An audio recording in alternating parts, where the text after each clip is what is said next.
இன்னைக்கு நீங்க எடுத்துக்கிட்ட இந்த முயற்சி ரொம்ப முக்கியமானது. 2 நிமிடங்களில் ஒரு தலைப்பு. அது என்னன்னா, இப்ப நான் டாபிக் நான் கடைசியா ஏதாவது ஒரு டாபிக்ல ஏதாவது ஒன்று கொஞ்சம் 2 நிமிஷம் பேசுறேன். ஆனா இந்த 2 நிமிடத்துல பேசுவது என்பது உலகம் முழுக்க இப்போது பரவி கொண்டிருக்கிற மிக முக்கியமான ஒரு மீடியம். திரைப்படங்கள்ல எங்களுக்கு கொடுக்கப்படுகிற இன்ஸ்ட்ரக்ஷன் என்னன்னா, முன்னாடி மாதிரி சீனை 10 நிமிஷம் எழுதுறேன், 7 நிமிஷம் எழுதுறேன்னு சொல்லி நீங்க விளையாட்டா எழுதக்கூடாது. நீங்கள் பெரிய சீனை எழுதினா கூட ஒவ்வொரு 2 நிமிடத்துக்கும் ஒரு கண்டென்ட் வேணும். ஏன்னா செல்போன் பாத்துருவான். இல்லைன்னா தியேட்டர்ல உட்கார்ந்துட்டு இருக்கும் போதே அவனுடைய கவனத்தை நீங்க ஈர்த்துடணும். ஒவ்வொரு 2 நிமிடத்துக்கும் ஒரு மேட்ரு வேணும். இந்த 2 மணி நேரம் படம் 120 நிமிடம்னா அந்த படத்தினுடைய கதையை 2 நிமிட காட்சிகளாக கொடுங்க. அப்படி இல்லைன்னா 5 நிமிடம் 10 நிமிட காட்சிகளாக இருக்கும்போது அதை ஒவ்வொரு காட்சியிலும் 2 நிமிடத்துக்கு ஒரு மேட்ரு வேணும். அது ட்விஸ்டா இருக்கலாம், அல்லது ஒரு சர்ப்ரைஸா இருக்கலாம், அல்லது ஒரு சென்டிமெண்டா இருக்கலாம். ஆனால் எவ்ரி 2 மினிட்ஸ் அவனுடைய கவனம் சிதறுது. உலகம் முழுக்க நீங்க உளவியலாளர்கள் பல பேர் இங்க இருக்கிறவங்க, அவனுடைய கவனத்தை இந்த செல்போன் சிதறடிச்சிட்டு இருக்கு. அதனாலதான் இந்த பைட்ஸ் முன்னாடி எல்லாம் சீன்ஸ்ன்னு சொல்லுவாங்க, காட்சிகளாக பிரிங்க அப்படிம்பாங்க. இப்ப பைட்ஸா பிரிக்க சொல்றாங்க சினிமாவை. அதனால இந்த 2 நிமிட முயற்சி இந்த காலத்தினுடைய தேவை. அதை புரிந்து கொண்டு இன்றைக்கு அந்த தலைப்பை நீங்கள் பேசுவது மிக முக்கியமான ஒன்றாக நான் கருதுகிறேன்.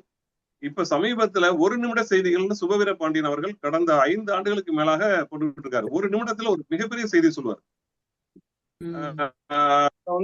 அது என்னன்னா ஒரு லட்சக்கணக்கான பேர் பாக்குறாங்க. 1 நிமிட செய்தி. இப்ப நீங்க சொல்றது 2 நிமிட செய்தி. இதுக்கு பேசி பழகிட்டாங்கன்னா தேவையில்லாத வார்த்தைகளை பேசவே தேவையில்லை. ஆகவே என்னுடைய டாபிக் 2 நிமிட செய்தி. வணக்கம்.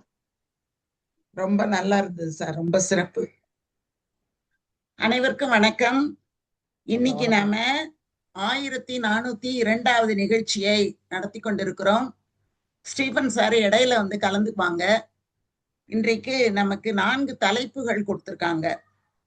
காற்று கற்று தருவது என்ன, நீ கண்ணாடி பார்க்கிறாயா, என்னுடைய நேரம் ஏன் வீணாகிறது, எதெல்லாம் தீ என்ற ஒரு 4 தலைப்பு கொடுத்து, இந்த 4 தலைப்புகளில் ஏதேனும் ஒரு தலைப்பை 2 நிமிடத்திற்கு பேச வேண்டும் அப்படின்னு ஒரு சவாலாக இதை இந்த தலைப்புல கொடுத்திருக்காங்க.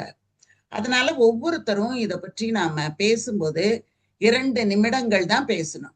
அது நமக்கு ஒரு சவால். நம்மளால 2 நிமிடங்கள்ல நாம நினைக்கக்கூடிய கருத்துக்களை முழுமையாக சொல்ல முடிகிறதா அப்படின்னு பார்ப்பதற்காகத்தான் இதுவே தவிர, மற்றபடி நமக்கு நேரத்தை தாண்டி கொண்டு போகும்போது நாமே அந்த விதி மீறலுக்கு உட்படுகிறோம் அப்படிங்கிறத நாம அறிந்து கொள்ள வேண்டும். அதனால 2 நிமிடத்தில் மிகச்சிறந்த கருத்துக்களை சொல்ல வேண்டியவற்றை திருக்குறள் சொல்லுவது போல சுருங்க சொல்லி விளங்க வைப்பது அப்படிங்கிற ஒரு முறையை கையாளுவதற்காகத்தான் இந்த நிகழ்ச்சி அமைக்கப்பட்டிருக்கிறது. இப்ப நாம அந்த நிகழ்ச்சியை தொடங்குவோம். நான் 2 நிமிடம் ஆன பிறகு உங்களுக்கு அதை நான் நினைவுபடுத்துவேன். 2 நிமிடம் ஆகிவிட்டது அப்படின்னு. அந்த நேரத்துல நீங்க 2 நிமிடம் ஆயிடுச்சா அப்படின்னு நீங்க முடிவு பண்ணிக்கிட்டீங்கன்னா ரொம்ப நல்லா இருக்கும் அப்படின்னு நான் நினைக்கிறேன். இடையில நம்ம சார் சேர்ந்து கொள்ளும் வரைக்கும் நான் இத உங்களோட தொடர்ந்து பயணத்துல இருக்கிறேன். கேக்குதா? பேசுங்க சார், கேக்குது. நான் ஜாயின் பண்ணிட்டு நீங்க ஒன்னும் பிரச்சனை இல்ல, நீங்க தொடர்ந்து நடத்துங்க. எதனா நீங்க வெளியில வேலை இருந்ததுன்னா நான் கண்டினியூ பண்றேன். நான் இது லாகின்ல தான் இருக்கிறேன். இல்ல நீங்க சொல்லுங்க சார். இப்ப நான் பாத்துக்கிட்டு இருக்கேன், நீங்க சொல்லுங்க. நீங்க நடத்துங்க. நான் இங்க கார்ல இருக்கேன், கேட்டுக்கினேன். சரிங்க சார். இப்ப யாரு பேசுறதுக்கு முற்படுறாங்களோ அவங்க உங்களோட பேரை சொல்லிட்டு நீங்க தொடங்கிக்கலாம். யாரும் இது வரைக்கும் கை தூக்கவே இல்லை. யார் முதல்ல பேச போறீங்க அப்படின்னு எனக்கு தெரியல. 12 பேர் நாம இருக்கோம் இப்போ. யார் பேச போறோம் முதல்ல?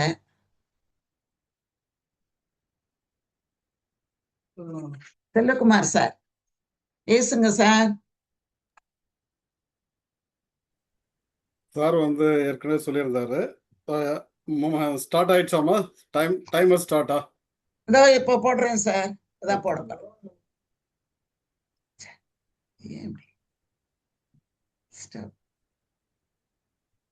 போகவே மாட்டேங்குதே. சரிங்க சார், நீங்க சொல்லுங்க, நம்மளே பார்த்துக்கோம் உத்தேசமா. போக ஓகே மாட்டேங்குது, நவர மாட்டேங்குது. Okay okay ma'am. ம்.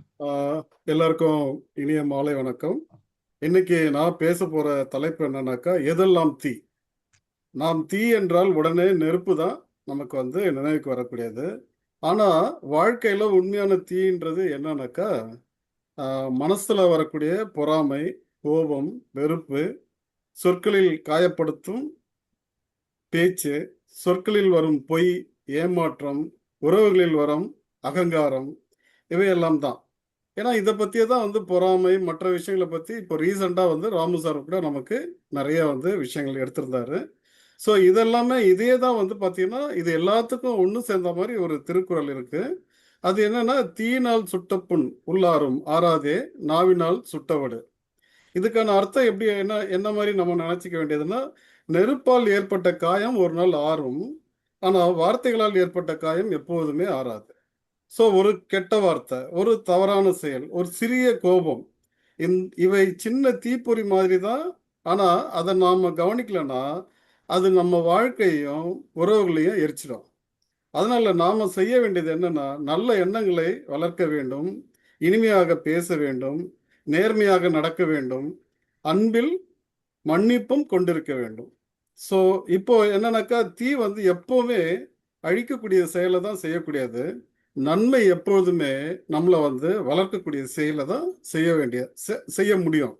அதனால நம்ம வந்து தீயை தவிர்த்து நன்மையை தேர்வு செய்வோம். தேங்க்யூ. கரெக்ட் கரெக்ட் சார், கரெக்டா முடிச்சிங்க சார், சூப்பர், அருமையா முடிச்சிங்க 2 நிமிஷத்துல. ரொம்ப பெரிய விஷயம், அழகா ஒரு திருக்குறளை வேற எடுத்துக்கிட்டீங்க. நான் என்ன முடிஞ்சிட்டோமா? திருக்குறள் எடுப்பீங்கன்னு நான் நினைச்சேன்னா, தீயவை தீய பயத்தலால் தீயவை தீயினும் அஞ்சப்படும், அதை ஓகே எடுத்துக்குவீங்க. நெருப்பை விட தீயது வந்து நெருப்பை விட அதிகமானது அது ஓகே. தீயவை. இத ஆனா வந்து இந்த நம்ம தீ சொல்லும் போது நெருப்போட ஈக்குவலா நம்ம சொல்றோம் தீயினால் சுட்ட புண் அப்படின்னு.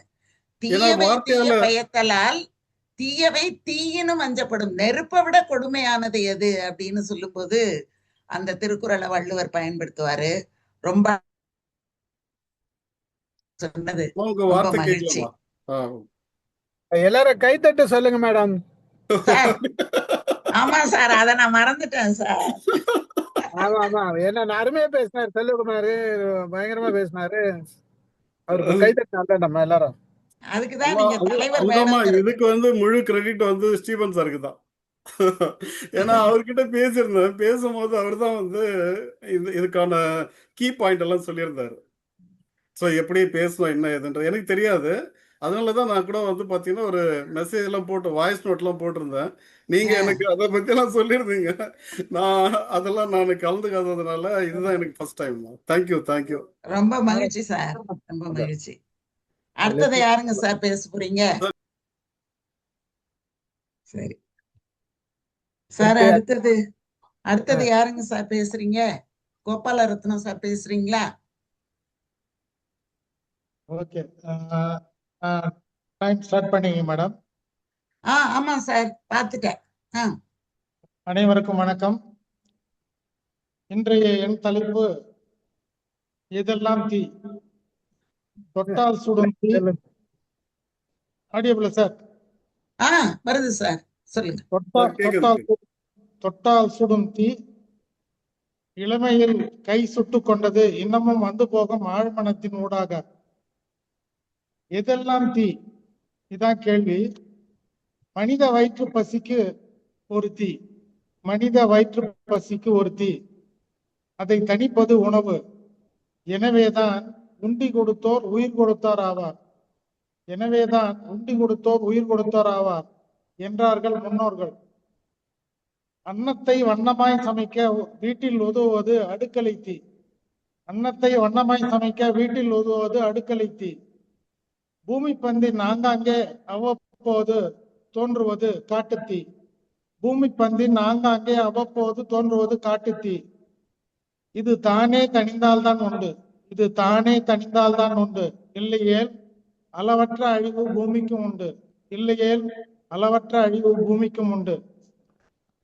மனித அறிவு வேட்கை பெற்றால் அது அறிவு தீ. மனித அறிவு வேட்கை பெற்றால் அது அறிவு தீ. இது அறியாமையை சாம்பலாக்கும். இது அறியாமையை சாம்பலாக்கும். நாகரிக வளர்ச்சிக்கான தீயது. நாகரிக வளர்ச்சிக்கான தீயது. கோபத்தில் உண்டாவது சினம் என்னும் தீ. கோபத்தில் உண்டாவது சினம் என்னும் தீ. சினம் என்னும் தீ சேர்ந்தாரை கொல்லும் என்றார் வள்ளுவர் அன்றே. சினம் என்னும் தீ சேர்ந்தாரை கொல்லும் என்றார் வள்ளுவர் அன்றே. போரினால் மக்களும் மாளிகைகளும் மண்ணாவது தலைவர்களின் பேராசை எனும் தீ. போரினால் மக்களும் மாளிகைகளும் மண்ணாவது தலைவர்களின் பேராசை எனும் தீ. பருவ வயதில் நாணமில்லா சுரப்பிகளின் நாணமற்ற விளைவது காதல் எனும் தீ. பருவ வயதில் நாளமில்லா சுரப்பிகளின் நாணமற்று விளைவது காதல் எனும் தீ. திருமணம் ஒன்றே தீர்வு சமூகத்தின் வேலியது. திருமணம் ஒன்றே தீர்வு சமூகத்தின் வேலியது எல்லை தாண்டாது. தீயினால் இருளில் ஒளி புகும் வெளிச்சம் பரவும். தீயினால் இருளில் ஒளி புகும் வெளிச்சம் பரவும். வீட்டு அடுப்பின் ஆதாரம் தீ. வீட்டு அடுப்பின் ஆதாரம் தீ. தீயை வேலைக்காரனாக வைத்திருங்கள். தீயை வேலைக்காரனாக வைத்திருங்கள். எப்போதும் தலைவராக்காதீர்கள். எப்போதும் தலைவராக்காதீர்கள். தீ விழிப்புணர்வு தேவை, எப்போதும் எங்கும். தீ விழிப்புணர்வு தேவை, எப்போதும் எங்கும். நன்றி, வணக்கம் மேடம். சிறப்பு சார், ரொம்ப நல்லா இருந்தது சார். கை தட்டலாம் சார் நம்ம எல்லாம். ரொம்ப சிறப்பு சார், நன்றி, ரொம்ப நன்றி. அழகா இருந்தது. ஏன் சார் அது என்ன நாணமற்ற தீன்னுட்டீங்க? என்ன சொல்லுங்க மேடம்? நாளமில்லா சுரப்பிகள் நாணமற்ற தீன்னு. அந்த தீ வேணும் இல்ல சார்? இல்ல, அது ஜென்ரலா வந்து அந்த அந்த ஒரு கான்செப்ட்ல கொண்டு வந்தாங்க. காதல் என்னும் தீக்கு அது ஒரு ரீசனா இருக்கின்ற மாதிரி. எண்டோக்ரைன் கிளாண்ட்ஸ் சொல்லுவாங்க, டக்லெஸ் கிளாண்ட்ஸ். நலமில்லா சுரப்பிகளில் நாணமற்று விளைவது காதல் என்னும் தீ. ஆனா அது இருக்கணும்ல சார் உலக இயக்கத்துக்கு. பேஸ். மகிழ்ச்சி சார், நல்லா இருந்தது. நன்றி அடுத்தது மேடம். அடுத்தது யாருங்க சார் பேச போறீங்க? அடுத்தது நான் வரட்டுமா? நான் புறப்படுறதுக்கு முன்னால வரட்டுமா? வாங்க சார், ரிஃபாய் சார் வாங்க. எல்லோருக்கும் வணக்கம். நான் சொல்ல பேச போற தலைப்பு வந்து கண்ணாடி பத்தி பேச போறேன். நானும் கண்ணாடி. கண்ணாடி வந்து 3 பாடத்தை சொல்லுது. அதை 2 நிமிஷத்துல அந்த பாடத்தை சொல்றேன். நம் முகத்தில் ஏதேனும் அழுக்கோ கரையோ பட்டு விட்டா கண்ணாடியில வந்து அது கரெக்டா தெரியும். அது கண்ணாடி வந்து கூட்டவும் செய்யாது, குறைக்கவும் செய்யாது. அது போலதான் உறவினர்களுடைய எல்லா தவறுகள் இருந்தாலும் கூட்டி குறைக்க சொல்லாம அந்த அளவுக்கு தான் சொல்லணும். மிகைத்தோ ஜோடித்தோ சொல்லக்கூடாதுங்கிற ஒரு பாடம். 2வது பாடம், கண்ணாடிக்கு முன்னால் நாம நிற்கும் போதுதான் குறைய காட்டுது. நாம அகண்டு விட்டா கண்ணாடி விட்டு நம்ம போயிடுவோம். அதே மாதிரி மற்றொரு முறை நம்ம குறை சொல்லும் பொழுது அவர்களுக்கு நேருக்கு நேரா சொல்லிடணுமா. அவன் நம்ம நவண்டுட்டா கண்ணாடி எப்படி விலகுதோ அதே மாதிரி அவங்க போயிட்டு போன பிறகு அவங்கள பத்தி புறம் பேசக்கூடாது. அந்த பாடத்தையும் அந்த கண்ணாடி மூலம். 3வது ஒரு பாடம் வந்து என்னன்னு சொன்னா, கண்ணாடி வந்து குறைப்பட நம்ம சொல்லும் பொழுது அந்த கண்ணாடிக்கு மேல நம்ம எரிச்சப்பட போறது இல்லை. இப்ப என் குறை சொன்னேன்னு சொன்னா நான் வந்து அந்த கோவப்படக்கூடாதான். கண்ணாடி எப்படி கோவப்படாம இருக்கு அதே மாதிரி கோவப்படக்கூடாதான். கோவப்படாம இருந்தாதான் மற்றவர் சொல்லக்கூடிய அறிவுரைகளை நம்ம ஏற்றுக்கொள்ள முடியும் என்ற பாடத்தையும் இந்த கண்ணாடி சொல்வதாக நான் உணர்கிறேன். இந்த 3 பாடங்களையும் 2 நிமிடத்தில் சொன்னதாக நான் கருதுகிறேன். நன்றி, வணக்கம். சிறப்பு சார், சிறப்பு. நல்லா அழகா சொன்னீங்க. ரொம்ப நல்லா இருந்தது சார். அடுத்தது யாருங்க சார்? நான் படிக்கிறேன். படிங்க சார், படிங்க. என்னுடைய நேரம் ஏன் வீணாகிறது? மனைவியை 2017 இழந்ததை அடிக்கடி நினைத்து பார்க்கிறேன். வேலை வேலைக்கு தெரியல சார். என்ன சார்? உங்க ஃபேஸ் தெரியல சார். இல்ல பரவாயில்ல. வேலை வேலைக்கு உணவு கிடைப்பதை உறுதி செய்து கொள்வதும், வீட்டின் நிர்வாகம் மகனிடம் இருப்பதும், சமையல் மருமகள் கையில் இருப்பதும் அதை பற்றி நினைத்து நொந்து கொள்வதும் இயல்பாகிவிட்டது. மருமகள் வந்து 3 ஆண்டுகளாகிவிட்டது, ஒன்றும் சொல்வதற்கில்லை. காலை 4:30 மணிக்கு எழுந்து 4:54 6 மணி வரை ஒரு ஜூம் மீட்டிங், பின் ஹிந்து நாளிதழ் படிப்பது, 9 மணிக்கு டிஃபன் கிடைத்துவிடும். என்னுடைய மேஜையில் அடுக்கி வைக்கப்பட்டிருக்கும் நூல்களிலிருந்து சிலவற்றை வாசிப்பது, விசில் சத்தம் கேட்டால் குப்பை போக வேண்டி வரும். வீட்டில் மோட்டார் போட்டு தண்ணீரை நிரப்புவது கடமைகளில் ஒன்று. மதிய உணவு 1:30 மணிக்கு. பின் ஒரு சிறிய தூக்கம். மாலை 6 மணிக்கு மீண்டுமாய் எழுத்து படிப்பு தொடரும். ராமன் ஆண்டாலும் ராவணன் ஆண்டாலும் எனக்கு ஒரு கவலை இல்லை என்று இருக்கும் நிம்மதியை நிலைநிறுத்தணும். வேளைக்கு குருதி உயர்வு மற்றும் சர்க்கரை அளவை குறைக்கும் மாத்திரைகள், விட்டமின், ஆஸ்பரின் போட்டு உடம்பை பாதுகாக்கணும். யூடியூபில் பட்டிமன்றங்கள், விவாதங்கள், ரீல் என்று சகட்டு மெனிக்கு பார்த்து ஆனந்திக்கணும். பேத்தி ரைக்காவை கவனிக்கணும். டிவியில் ரோமாண்டாயினாவை போடணும். ஏபிசிடி சொல்லிக் கொடுக்கணும். நேரம் சரியாக உபயோகப்படுகிறது என்ற நம்பிக்கையோடு இருக்கணும். சில நேரம் சோர்வாகும் மனம் நேரம் வீணடிக்கப்படுகிறது என்று சொல்லும். உனக்கு நீயே நீதிபதி, மனசை பார்த்துக்க நல்லபடி. நன்றி, வணக்கம். சிறப்பு சார், ரொம்ப அழகா இருந்தது. ஆமா, சூப்பர் சார். உங்க லைஃபையே சொல்லிட்டீங்க சார். வித்தின் 2 மினிட்ஸ்ல ஆமா, எல்லாமே சொல்லிட்டாரு. 2 நிமிஷத்துல உங்களோட லைஃபையே அப்படியே எல்லார்கிட்டையும் சொல்லிட்டீங்க. ரொம்ப அழகா இருந்தது. 2 நிமிஷத்துல 2 செகண்ட் செல்வகுமார் சார் எடுத்துட்டாரு. சார் அவரு முகம் தெரியல சார், அதனால சொன்னேன் சார். 2 நிமிஷம் 2 செகண்ட் 3 செகண்ட் போயிடும்ல. ஓகே ஓகே ஓகே ஓகே சரிங்க. ரொம்ப பல விஷயங்கள் அனுபவத்துல கத்துக்க முடியும், வேற வழி கிடையாது. Okay okay okay. சம்பளத்துல இருக்கிற மாவா. அடுத்து யாருங்க சார்? சிவகுமார் சார் பேசுறாரா? சிவகுமார் சார் இன்னும் பேசல. ஒன்னும் ஐடியா கிடைக்கல சார். இல்ல இல்ல வேற என்ன பேசுற கேக்குறேன். யோகா பிரேரா வாங்க பேசுங்க.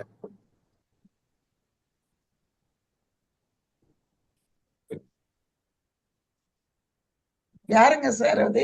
வராங்க மேடம், வராங்க. ஸ்ரீலங்கா வந்து பேசுறாங்க.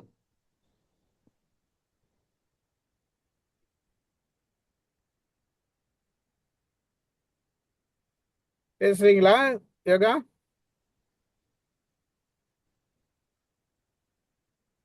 ஹலோ, மைக் ஆன் பண்ணிருக்காங்க. மைக்ல ஆன் பண்ணிட்டாங்க.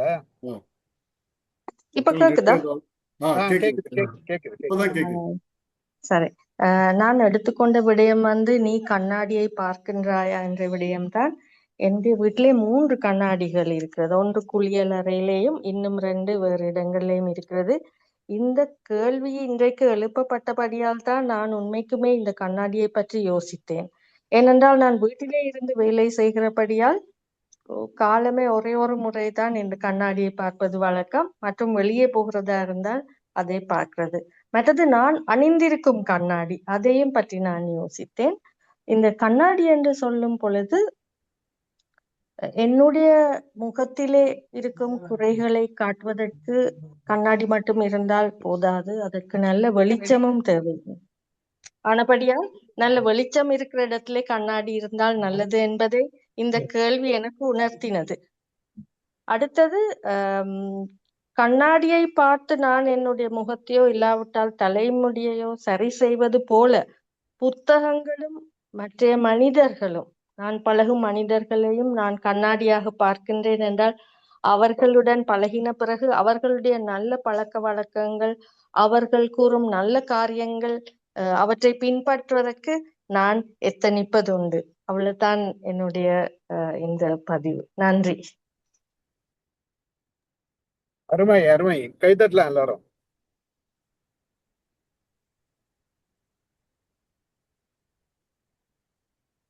எல்லாரும் கை தட்டுங்க.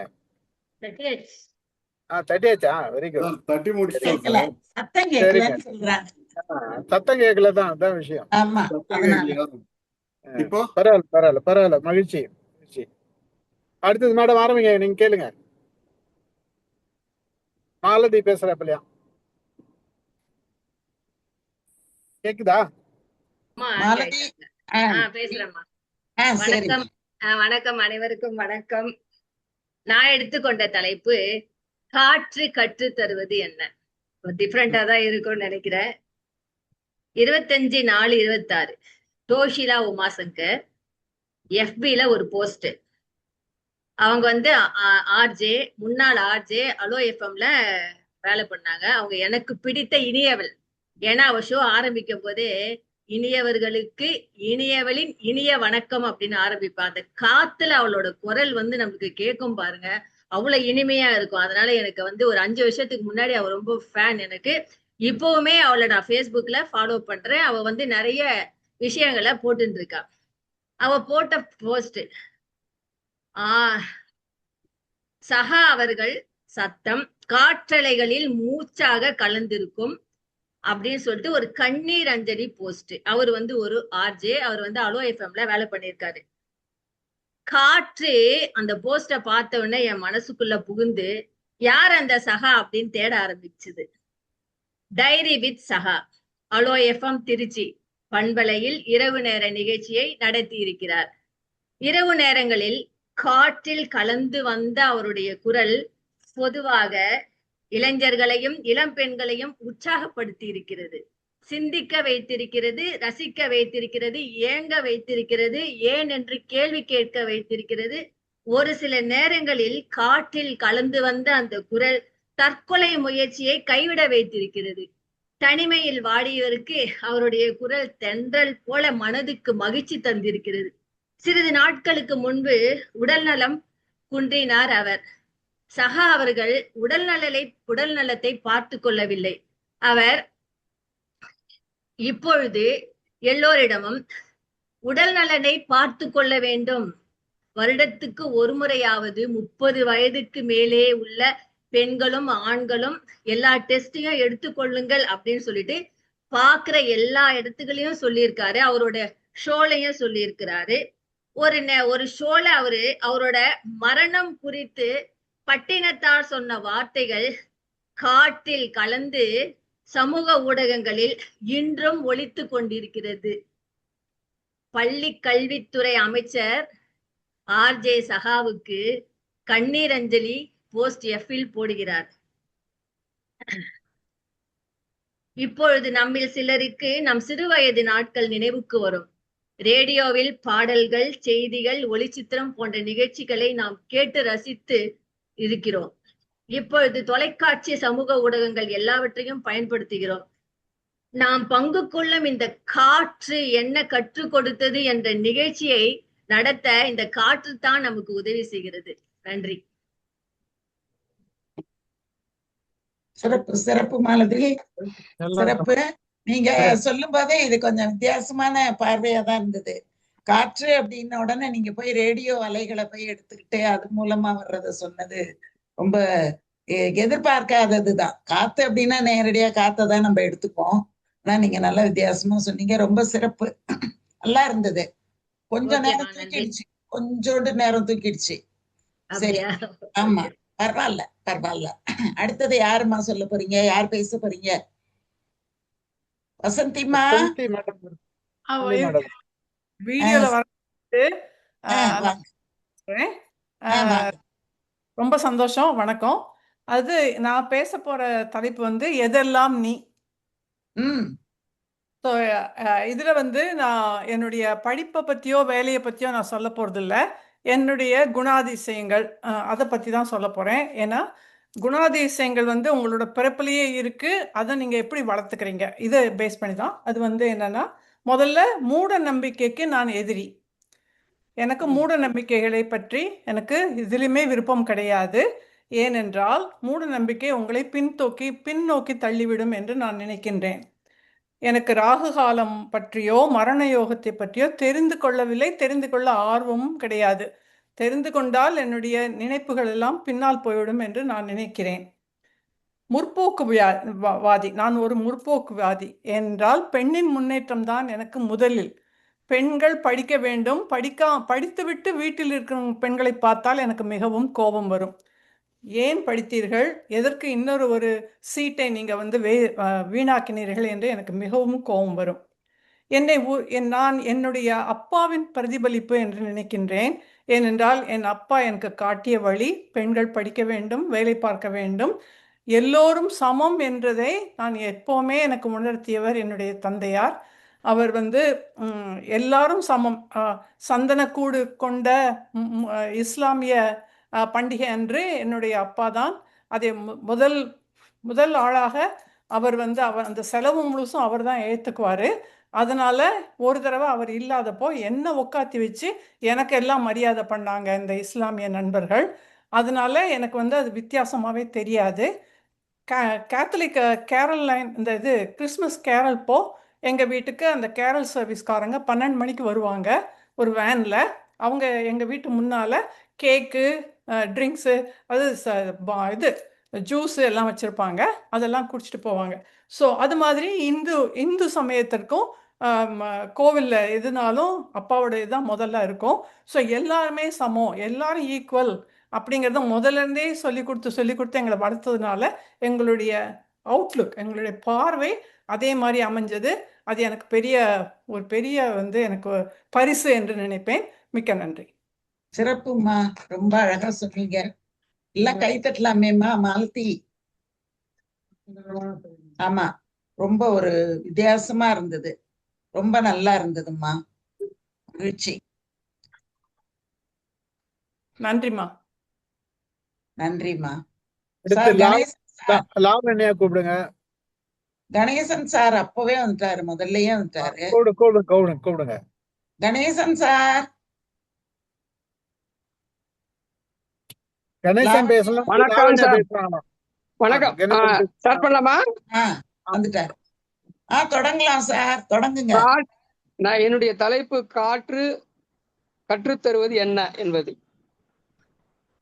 காற்று ஒருவனின் உயிர் நாடி.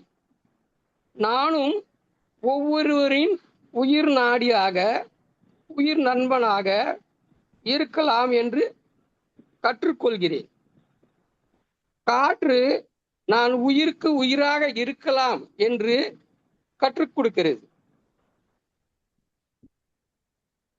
காற்று மூங்கில் ஓட்டைக்குள் நுழைந்தால் புல்லாங்குழல் ஓசையை உண்டாக்கும்.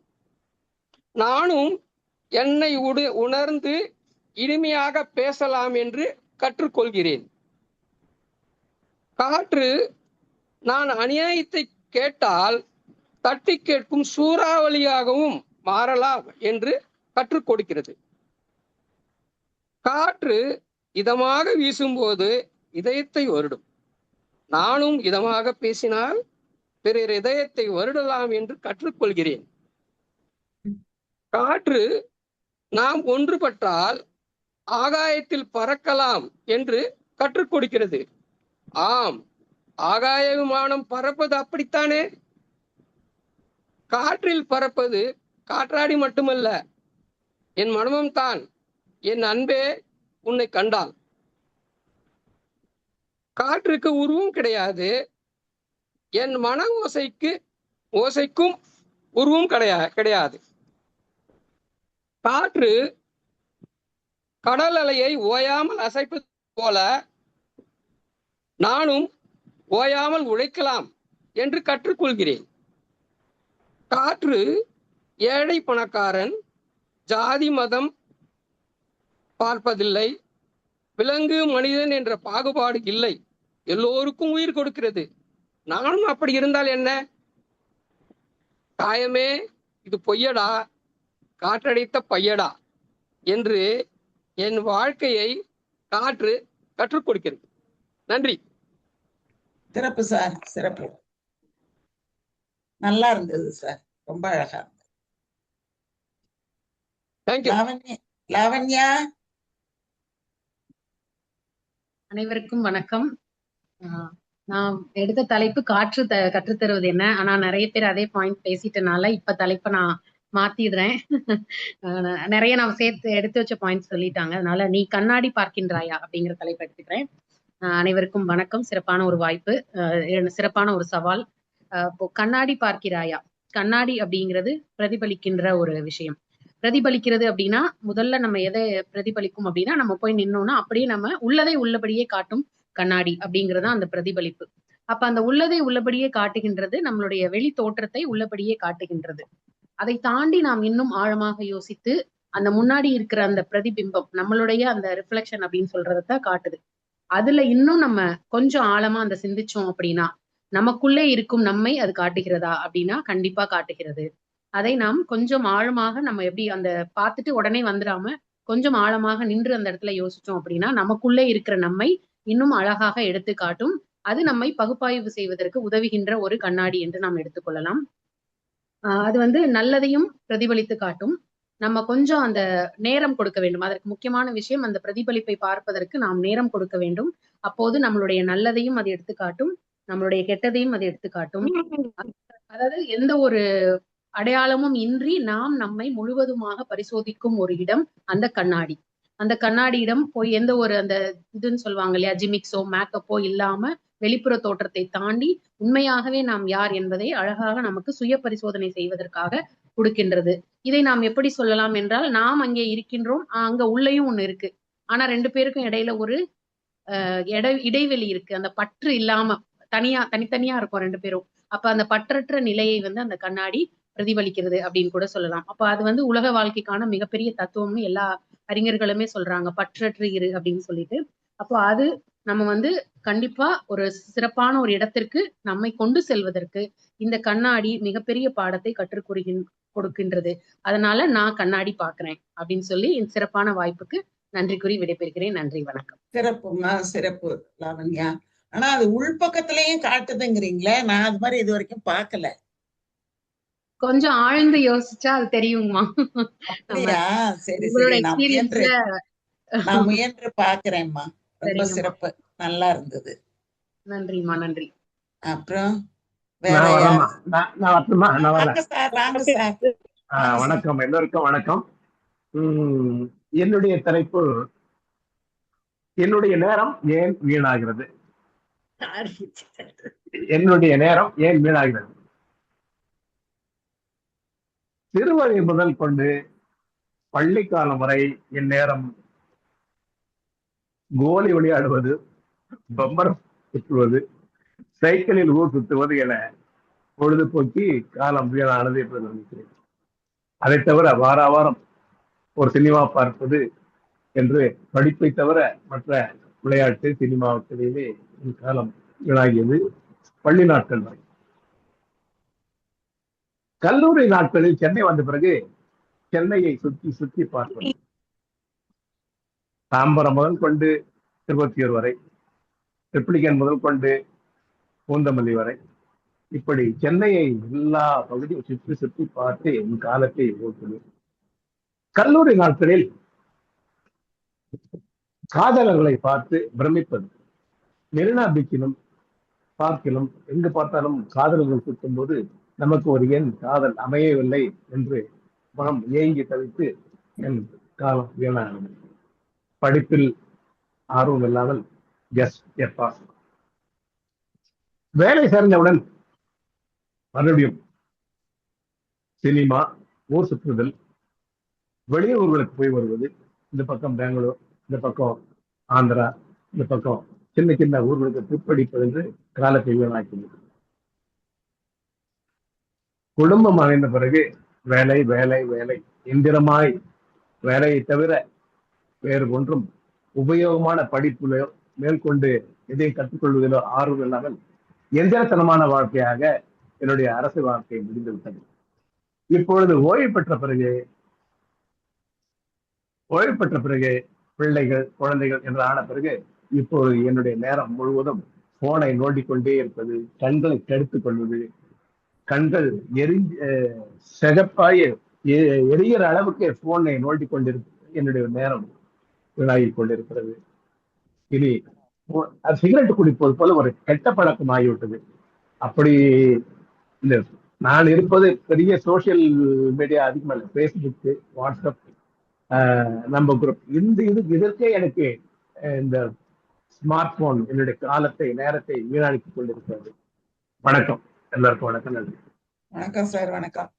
கொஞ்சோண்டு நேரத்தை கூட்டிட்டீங்க நீங்க. அப்படிங்களா?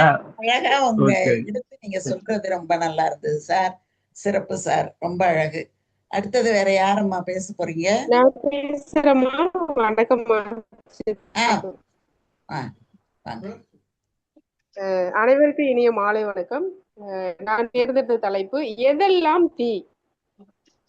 யாமறிந்த மொழிகளிலே தமிழ் மொழி போல் இனிதாவது எங்கும் காணோம் என்ற வரிகளை மறந்து தாய்மொழியை கற்பதில் பெரும் ஈடுபாடு இல்லாமல் இருக்கக்கூடிய சமூகம் பெரும் தீயாய் நான் நினைக்கிறேன்.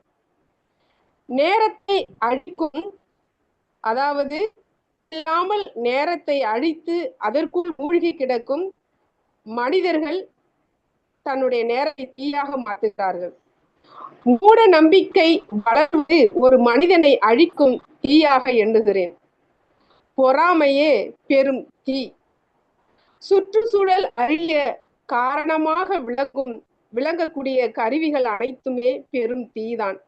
இன்றும் பெண்ணின் உரிமைகளை அழிக்க துடிக்கும் பெரும் பாவிகள் தீயாக எண்ணுகிறேன். ஒருவர் உரிமையை அழிக்க துடிக்கும் அரக்க குணம் பிடித்தவர்கள் பெரும் தீ. தாழ்மத வேதங்களில் உயிர் மூச்சாய் துடிப்பவர்கள் அதைவிட பெரும் தீ. வஞ்சனையோடு பழகி உறவில் அன்பை அழிக்கும் பெரும் அரக்கர்கள் பெரும் தீ. தீண்டாமையே பெரும் தீ. இவை இந்த தீகள் எல்லாம் ஒழியும் போதுதான் மனிதன் மனிதனாக வாழ கற்றுக்கொள்கிறான். சிறப்புமா, நல்லா இருந்தது. வாழ்த்துகள்மா. அமுதாமா, நான் பேசட்டுமா? சரளா, சரிம்மா பேசுங்க. ஓகே, அனைவருக்கும் மாலை வணக்கம். நான் என்னுடைய தலைப்பு என்னுடைய நேரம் ஏன் வீணாகின்றது அதுதான் எடுத்திருக்கேன். நான் புத்தகங்கள் வாசிக்க, கட்டுரை எழுத, அதனால திட்டமிட்டபடி அதிக நேரம் செலவிட முடியல. அதனால நான் யோசனை பண்ணேன் எப்படி என்னுடைய நேரம்லாம் வீணாகுதுன்ட்டு. வீட்டில இருந்தே நம்ம வேலை செய்யும் போது நிறைய திட்டமிடுதல் தேவைப்படுது. அண்ட் கொஞ்சம் மனப்பான்மையும் மாற்றிக்கொள்ள வேண்டியதா இருக்கு. இப்போ வெளியில வேலைக்கு போகும்போது கரெக்டா இந்த நேரத்துக்குள்ள முடிச்சிடணும்ட்டு அவங்களுக்கு ஒரு இது இருக்கு, அதுக்குள்ள முடிச்சிட்டு போயிடுறாங்க. பட் நம்ம வீட்டுல இருக்கும்போது அந்த மாதிரி அந்த ஒரு மனப்பான்மை இது பண்ண முடியல. எல்லோருக்கும் பிடிச்ச மாதிரி நிறைய வகையை செய்யுது, தினம் தினம் ஒவ்வொரு வேலையும் ஃப்ரெஷ்ஷா சமைக்கிறது, இந்த மாதிரியான அந்த அந்த மனப்பான்மையை மாத்திக்கிறது ரொம்ப கஷ்டமா இருந்தது. கொஞ்சம் கொஞ்சமா மாத்திட்டு இருக்கேன். பட் இன்னமும் நிறைய மாத்த வேண்டியதா இருக்கு. அண்ட் சரியான திட்டமிடல், இப்போ சமையலா இருந்தாலும் அது ஒவ்வொரு வாரத்திற்கும் ஒரு நாளைக்கு முன்னதாகவும் அன்னைக்கு என்னெல்லாம் சமைக்கணும்ன்ற அந்த ஒரு திட்டமிடல் இருந்தா இன்னும் விரைவா அதை முடிக்க முடியும் அப்படின்றத நான் நினைக்கிறேன். அதுக்கப்புறமா இன்னொன்னு என் நேரத்தை கரெக்டா, இன்னும் நேரம் எனக்கு எப்படி வீணாகுது அப்படின்னு பார்த்தேன்னா, புத்தகங்கள் வாசிக்க முடியாம நடுப்புற இடைப்பட்ட காலத்துல நான் இங்க அமெரிக்கா வந்த பிறகு நிறைய புத்தகங்கள் படிக்கக்கூடிய சூழ்நிலை இல்லாததால அந்த யூடியூப் வீடியோஸ்ல நிறைய கவனம் அதுல போயிடுச்சு. ஸோ அந்த யூடியூப் வீடியோஸ் அண்ட் என் ஓய்வு நேரத்துல அது பார்க்க ஆரம்பிக்கும் போது நான் நினைச்சதை விட இன்னும் அதிக நேரம் அதை எடுத்துக்குது. ஸோ அந்த நேரத்தை நம்ம கரெக்டா திட்டமிட்டு அந்த நேரத்தை சேமிச்சா எனக்கு அந்த புத்தகங்கள் வாசிக்கிறதுக்கு, கட்டுரை எழுதுறதுக்கு இதெல்லாம் முடியும்னு நினைக்கிறேன். இதுதான் நான் பண்ணணும்னு நினைக்கிறேன். நன்றி, வணக்கம். சிறப்பு சிறப்பு சிறப்புமா, வாழ்த்துகள் வாழ்த்துகள். தேங்க்யூ. ரொம்ப நல்லா இருந்தது. யூடியூப் ஒரு விஷயம் சரளா, யூடியூப் நம்ம யூடியூப மற்றவங்க பார்க்கணும்னா நம்மளும் மற்றவங்களோட யூடியூப பார்க்கணும். அப்பதான் நம்ம யூடியூப் போடுறதுக்கு ஒரு பயன். நம்மளத மட்டும் மற்றவங்க பார்க்கணும்னு எதிர்பார்க்கும் போது மற்றவங்களத நம்ம பார்க்கல அப்படின்னா அதனால நமக்கு அந்த அளவுக்கு நமக்கு தெரியாது. கண்டிப்பாமா, அதுவுமே எனக்கு நிறைய நேரம் ஒதுக்கவும் முடியல. அதாவது அந்த யூடியூப் வீடியோஸுமே நிறைய நேரம் ஒதுக்க முடியல. நமக்கு இருக்கிற நேரத்தை யூடியூப் பார்க்க இவ்வளவு நேரம், புத்தகம் படிக்க இவ்வளவு நேரம்னு அந்த நேரத்தை நம்ம திட்டமிட்டு நம்ம வச்சுக்கிட்டோம் அப்படின்னம்னா நம்ம எல்லாரோடதையும் பார்க்க முடியும். இல்ல இன்னைக்கு இவங்களத பாக்குறோம், நாளைக்கு அவங்களத பாக்குறோம், நாளைக்கு இவங்களத பாக்குறோம் அப்படிங்கறத பார்த்துட்டு புத்தகங்கள்ல இருக்கக்கூடிய விஷயங்களை எடுத்து நம்ம யூடியூப்ல போடும்போது அது பயனுள்ளதா இருக்கும். அதனால நம்ம பாக்குறத தவிர்க்காம மற்றவங்களதையும் நம்ம பார்க்கறது அப்படிங்கறது ரொம்ப நல்ல ஒரு விஷயம். அது அதையும் நான் சொல்லணும் அப்படின்னு தான் நான் நினைச்சேன். ரொம்ப மகிழ்ச்சியம்மா சரளா, ரொம்ப நல்லா இருந்தது. நன்றிமா, வாழ்த்துகள்மா. Thank you thank you. அடுத்தது யார் பேச போறாங்க? எல்லாரும் வந்துட்டாங்க. வினய்தீர் தான் சார். வணக்கம். இப்பதான் ஜாயின் பண்றேன், கிராமத்துல இருக்கு. ஓ சரி சரிங்க சார். அது என்னென்ன தலைப்புலாம் பார்த்துட்டு மறுபடியும் உள்ள வர்றேன். சரிங்க சார். நல்லது, வாழ்த்துக்கள். அவங்க சரளா மேடம் பேசுறத கேட்டேன். நல்லது நல்லது. அலமேலம்மா. தேங்க்யூ. வணக்கம் வணக்கம் வணக்கம். வணக்கம்மா வணக்கம்மா. பேசுறீங்களா? கமெண்ட் போட்டிருக்கேன் பாத்தீங்களா? பாக்கலையே. அது பார்க்க வேண்டாம். கமெண்ட் முதல்ல எழுதிட்டேன் நானு. ஃபர்ஸ்ட் கமெண்ட் யாருமே எழுத நான் எழுதிட்டேன். அப்படியா? ஒரு தலைப்பு போட வேண்டியதான். என் யூடியூபில் நான் ஏன் தலைப்பை பார்க்காதது ஏன் அப்படின்னு. ஐயோ. சரி, இப்ப நீங்க வந்து எதுவும் பேச போறது இல்லையா? ஆமா, அதாவது என்னுடைய நேரம் ஏன் வீணாருது அப்படிங்கிற தலைப்பு. அருமையான தலைப்பு அம்மா. தினமும் நான் எனக்குள்ளே கேட்டுக்கொள்றேன். 2 நிமிஷம்மா, 2 நிமிஷத்துல பேசினா நான் வந்து நேரம் உடனே நோட் பண்ணிடுறேன். தினமும் காலையில் எழுந்திருக்கும் போதே இன்றைக்கு கரெக்டா நான் நேரத்தை செலவழிக்கணும்னு நான் நினைச்சுப்பேன். ஆனா என்னவோ என் காலை அலுவலகம், பூஜை, காலை உணவு முடிப்பதற்குள்ள மணி கரெக்டால 10 ஆயிடும். அதுக்கப்புறம் சரி கொஞ்ச நேரம் பேப்பர் படிக்கலாம், பேப்பர் படிக்காம ஜெனரல் நாலேஜ் எப்படி வரும்னு சொல்லிட்டு கொஞ்ச நேரம் பேப்பர் படிக்க வச்சா அப்படியே 11 ஆயிடும். உடனே வெயில் இருக்கவே இருக்கு. வெயில், நம்ம வயசு, நம்மளோட சோஃபா, இது மூணுத்தி பார்த்தோன்னா அப்படியே கொஞ்ச நேரம் உட்காந்துக்கலாமான்னு தோணும். உட்காந்தோன்னா சரி கொஞ்சம் ரிலாக்ஸ் பண்ணிட்டு தான் நம்ம போய் நான் நிறைய படிக்கணும் எழுதணும்னு நினச்சிட்டு இருப்பேன். நிறைய பிளான் பண்ணியிருப்பேன். யோகா நல்லா வச்சிருக்கேன், யோகாலாம் பண்ணணும்னா வச்சுட்டு இருப்பேன். பட் அதுக்குள்ளே இந்த மணி 11, 12 ஆயிடும். 12 ஆச்சோன்னே சரி போனா போகுதுன்னு சொல்லிட்டு நம்ம போய் இந்த லேப்டாப்பை திறந்து புக்கெல்லாம் எடுத்து ரெடி பண்ணிட்டுக்குள்ள உடனே பெல் அடிக்கும். பெல் அடிச்சா அதுக்குள்ள தேடி ஏதோ ஒரு பேஷண்ட்டோ இல்லை தெரிஞ்சவங்களோ வந்துடுவாங்க. சரி அவங்க வந்து சும்மாவும் போக மாட்டாங்க. நான் வந்து ரொம்ப அவங்களுக்கெல்லாம் ஃப்ரெண்ட்லியாக பேசி பழக்கமா அவங்க தலைமுறை போய் பேசி விட்டுட்டு கொஞ்சமாக அனுப்புவாங்க. சரி அதுக்கப்புறமா என்ன பண்ணுவேன், சரி முடிச்சிடலாம் இப்போ கொஞ்ச நேரத்தில் நம்ம திருப்பி வந்துடலான்னு வரத்துக்குள்ள எனக்கு அந்த வாட்ஸ்அப் ஞாபகம் வரும். கொஞ்ச நேரம் வாட்ஸ்அப் படிக்கலாம் பார்த்துக்கிட்டு மணி 3 மணி ஆகிடும். 3 மணி 4 மணி ஆச்சோன்னே இருக்கவே இருக்கு. ஈவினிங் டைம் ஆகிடும். ஈவினிங் டைம்னா நம்மளுக்கு ஈவினிங் டியூட்டிஸ்லாம் வந்து நம்மளே ஃப்ரெண்ட்ஸோட பேசணும், இல்லை எங்கேயாவது போக வேண்டியிருக்கோம், கோயில் போக வேண்டியிருக்கோம், இல்லை எங்கேயாவது ஸ்பீச் மீட்டிங் ஏதாவது அட்டன் பண்ண வேண்டியிருக்கோம்.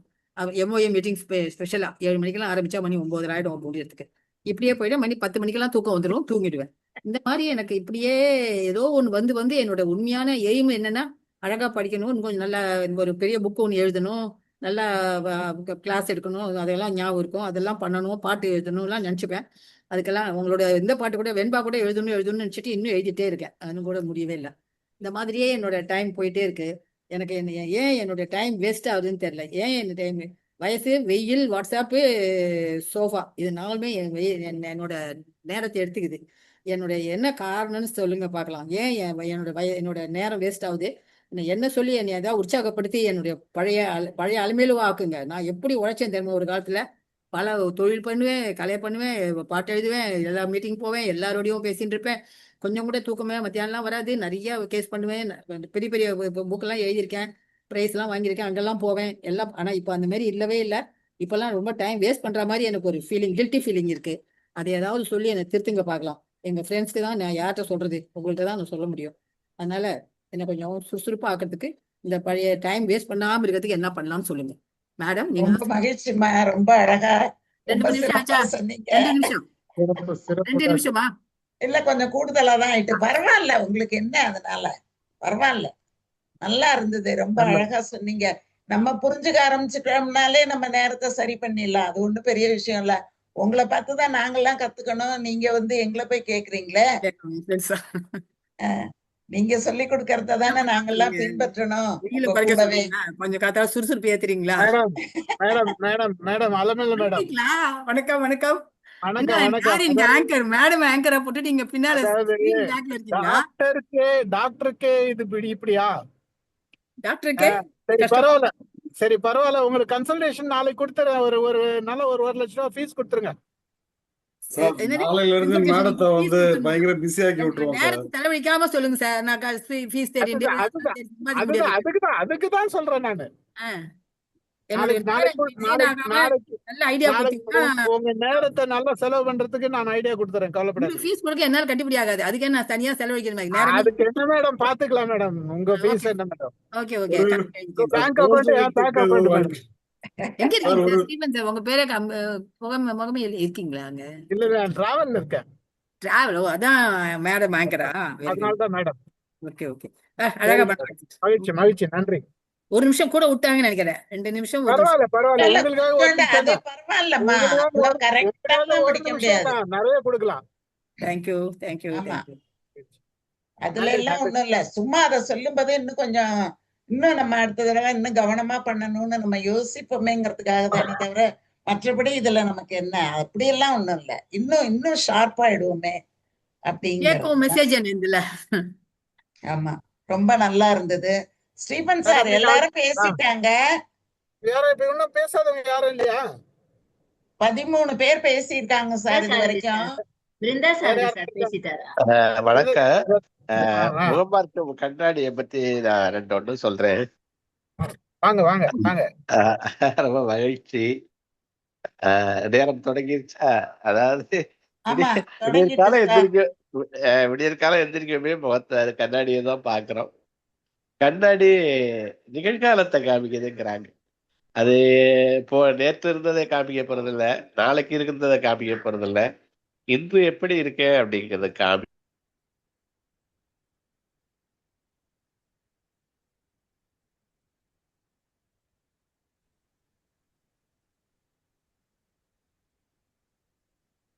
சார் உங்க வாய்ஸ் கேட்கல சார். சார் கேட்கல சார். வினய்தான் சார் வாய்ஸ் கேட்கல. கேள்விதான். அப்ப எண்ணங்கள் நீங்க என்ன பேசுனீங்கன்னே கேட்கல. கேட்கலையா? அதுங்க இதுவா இருக்கு. அதாவது ஸ்டார்டிங்ல இருந்து ஆரம்பிங்க. அப்படியா? சரி வரேன். அதாவது எனக்கு இன்டர்நெட் கொஞ்சம் பிரச்சனை இருக்கு. அதான் இப்ப மறுபடியும் ஆரம்பிச்சா கண்ணாடிங்கிறது இப்ப கேக்குதா? கண்ணாடிங்கிறது நேற்றைய காமிக்காதான், நாளைய காமிக்கல, இந்த கணத்தை காமிக்குது. அப்ப இந்த கணத்தில் வாழுங்கள் அப்படிங்கிறதுக்கு அது சிறந்த உதாரணம் சொல்றாங்க. கண்ணாடியும் உறவுகளும் ஒண்ணுதாங்கிறாங்க. நம்ம முறைச்சா அது முறைக்கும், நம்ம சிரிச்சா அது சிரிக்கும். அதனால உறவுகளையும் நம்ம புன்னகைத்தால் அது புன்னகைக்கும். அதனால அது உறவுகளுக்கு ரொம்ப சிறப்பு இதுவான்னு சொல்றாங்க. கண்ணாடிங்கிறது நம்மளை திருத்திக்க அது உதவுது. அதே மாதிரி இதை நிறைய பயன்படுத்துறதுக்கு அதை திருத்திக்கணுங்கிறது ஒரு முக்கியமான விஷயம். தவறுகள் செய்ய பயப்பட வேண்டாம், திருத்திக்க அப்படிங்கிறது மாதிரிதான். அப்ப முகத்தை திருத்திக்கிறதுக்கு கண்ணாடியை பயன்படுத்தலாம், அகத்தை திருத்திக்கிறதுக்கு அதற்கு எண்ணங்களை, இது போல நல்ல சிறந்த மனிதர்களுடைய கூட்டுறவு ரொம்ப முக்கியங்கிறாங்க. அதனால கண்ணாடி நிகழ்காலம் காட்டுகிறது. அது நம்ம ஒருத்தரை மதிப்பா அதுவும் அவனும் மதிப்பா அப்படிங்கிறத காமிக்குது அப்படிங்கிற செய்திகளை இந்த கண்ணாடி பார்க்கிறாயாங்கிறது நல்ல கேள்வி. நன்றி. நன்றி சார், நல்லா அழகா இருந்தது. மகிழ்ச்சி. ரொம்ப நல்லா இருந்தது சார். இது வரைக்கும் நம்ம 14 பேர் பேசியிருக்கோம். அதுல கற்றுத்தருவது என்னங்கிறத 2 பேர் பேசினாங்க. மற்ற 3 தலைப்புலையும் 4 பேர் பேசியிருக்காங்க. சரி மேடம், நான் காற்றை பற்றி நான் வேணா ஒரு கருத்தை சொல்லி காற்றோடு நானும் கலக்க விரும்புறேன். சொல்லுங்க சார், ரொம்ப மகிழ்ச்சியோட வரவேற்கிறோம். மனிதன் எப்படி வாழ வேணும்னா காற்றை போல் வாழணும். மற்றவர்களுக்கு மிகவும் இன்றியமையாதது காற்று. இந்த உலகம் முழுக்க நிறைந்திருக்கும். நம்முடைய எல்லா விதமான பேச்சுகளையும் யார் மறைத்தாலும் காற்று மண்டலத்தில் அது இருந்துகிட்டே இருக்கு. அந்த ஒளிகள் தான் நம்ம எதிர்காலத்துல நம்ம தீயினால் சுட்ட பொண்ணு உள்ளாரும் ஏன் சொல்றாரு, ஆறாதை நாவினால் சுட்ட உடைய எங்க இருக்குன்னா அது காற்று மண்டலத்தில் இருந்துகிட்டே இருக்கு. எங்கேயாவது அந்த சவுண்டு மற்றவர்களுடைய நினைவுகளிலிருந்து அழியலாம், ஆனால் அது நம்முடைய காதுகளில் ஒலிச்சுக்கிட்டே இருக்கும். அந்த சவுண்டு காற்று மண்டலத்தில் காற்று மண்டலம் என்பது மிகப்பெரிய ஒரு கருப்பை. அதில் நாம் பேசுவது எல்லாம் போய் நிக்குது. அதனாலதான் காற்றினில் கலந்த கீதம்னு சொல்றாங்க. அப்புறம் காற்றை போல நாம் வாழ்ந்துட்டோம்னா காற்று ஒரு மனிதனுடைய வாழ்க்கைக்கு ஆதாரமாக இருக்கு.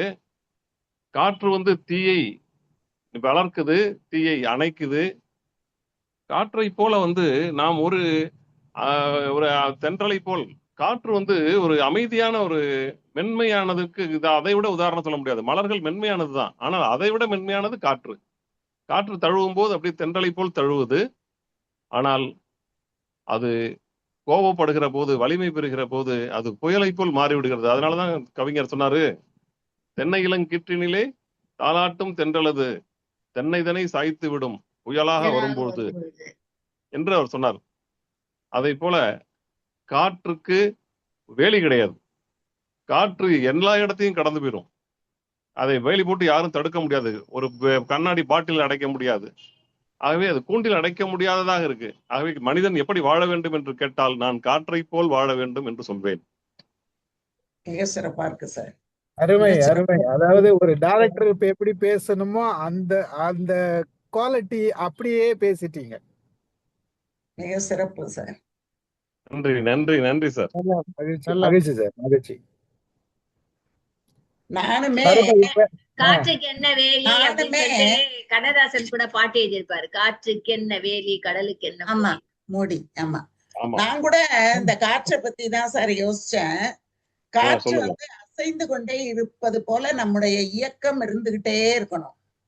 ஆமா, அந்த மாதிரி காற்று எவ்வளவு முக்கியமானதாக கருதப்படுகிறதோ அந்த மாதிரி நான் முக்கியமான ஒரு மனிதராக கருதப்படக்கூடிய அளவுக்கு நம்மளை நாம ஆக்கிக்கணும்.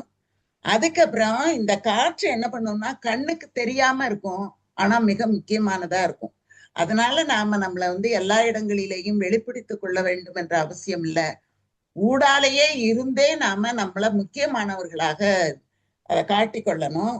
அதுக்கப்புறம் அது வந்து அந்த காற்றை வந்து வசப்படுத்தும் போது அது ஒரு மனிதனை மாமனிதனாக மாற்றுகிறது. அந்த மாதிரி நம்மளை வந்து யார் விருப்பத்தோடு நம்மளோட நல்லுறவாக இருக்கிறார்களோ அவர்களை உயர்த்தக்கூடிய நிலையில நாமளும் அவங்களோட தோளுக்கு தோழனாக நின்று அவங்களோட நாமளும் பாடுபடணும் அப்படின்னு நினைக்கிறது. இன்னொன்று, காற்று எதோட பூவோட சேரும்போது பூ வாசனை, மீனோட சேரும்போது மீன் வாசனை அப்படின்னு அதை எதோட சேருதோ அந்த வாசனையை எடுத்துக்கொண்டு போவது போல அப்படியே அந்த போக்குக்கு போயிட்டு கடைசி வரைக்கும் இயக்கத்தோடு வாழ்வதுதான் சிறந்தது அப்படின்னு நான் காற்று கற்றுக் கொடுக்கும் பாடம் அப்படிங்கிறதுல இருந்து நான் அதை தெரிஞ்சுக்கிட்டேன் சார். அதையும் நான் இன்னைக்கு சார் எடுத்து நடத்தியிருந்தாங்கன்னா நான் இதை சொல்லியிருந்திருப்பேன். மிக்க மகிழ்ச்சி சார், எனக்கும் ஒரு வாய்ப்பு கிடைச்சது. இப்ப பாத்தீங்கன்னா 4 பேர் காற்றை பத்தி பேசியாச்சு. 4 தலைப்புலையும் 4 பேர் பேசிட்டோம் சார். நம்ம இப்ப அருமையா சொன்னீங்க, நல்லா இருக்கு. நீங்க எல்லாரையும் பற்றியும் கமெண்ட் சொன்னீங்க. உங்களை பற்றி வேற யாரும் சொல்றதுக்கு முன்னாடி நான் சொல்லிடுறேன். ரொம்ப நல்லா இருக்கு. ஏன்னா காற்று பூவோடு கலக்கும் போது பூ வாசம் பெறுகிறது, மீன் சந்தையில் போகும்போது மீன் வாசம் பெறுகிறது என்பது வந்து காற்று அது பிறருடைய சூழ்நிலையை பொறுத்துதான் மாறுது. அது வந்து ரொம்ப அற்புதமாக சொன்னீங்க. அப்படிதான் வந்து நாம வந்து மற்றவர்கள் எப்படி நம்மிடம் நடந்து கொள்கிறார்களோ நாம் அப்படி மாறுவதற்கான ஒரு சூழல் இருக்கு. நம்ம அதுல இருந்து தற்காத்து கொள்ளணும். நாம் பூவாசத்தோடு தான் இருப்போம். ஆமா, அது வந்து அப்படியே அந்த இடத்த விட்டு கடந்து போகும்போது அந்த வாசனையை மறந்து போயிடுது. அந்தாண்ட போகும்போது அடுத்த வாசனையை பிடிச்சிட்டு. அருமை அருமை. ஆமா, இப்ப நம்ம ஸ்டீபன் சார் வந்து எல்லாத்தையும் சேர்த்து ஒண்ணு சொல்லி முடிச்சிருவாங்க அப்படின்னு நினைக்கிறேன். ஸ்டீபன் சார் அடுத்த ரவுண்ட் இருக்குமா? இல்ல கலந்துப்பாரா? அவரு கார்ல டிராவல்ல வந்துட்டே இருக்கிறேன், வந்துட்டு வீட்டுக்கு தான் வந்துட்டு இருக்கேன்.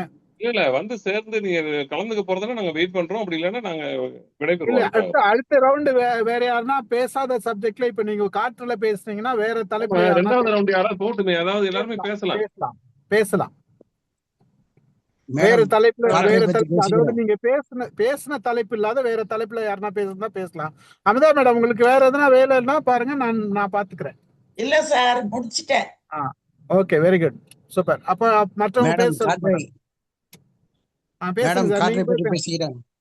பேசுங்க சார். காற்றை பற்றிய திரைப்பட பாடல்களை சிந்தனை.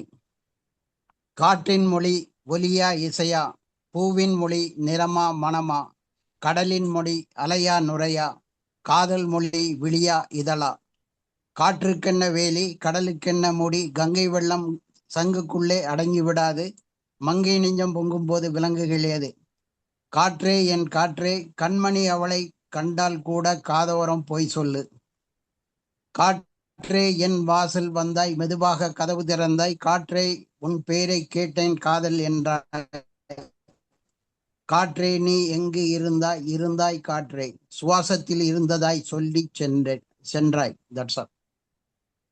நன்றி சார், நன்றி. இவ்வளவுதாங்க. நல்லா இருக்கு. திரைப்பட நான் வந்து பாடல்கள் எல்லாம் காற்றை எடுத்து, பத்தி ஆமா திரைப்பட பாடல்கள்லாம் எடுத்து நல்லா நான் வந்து காற்றை பத்திய அடுத்த சொல்லுங்க சொல்லுங்க. ஓகே. இல்ல இது கொஞ்சம் நல்ல ஜாலியா தான் இருக்கு.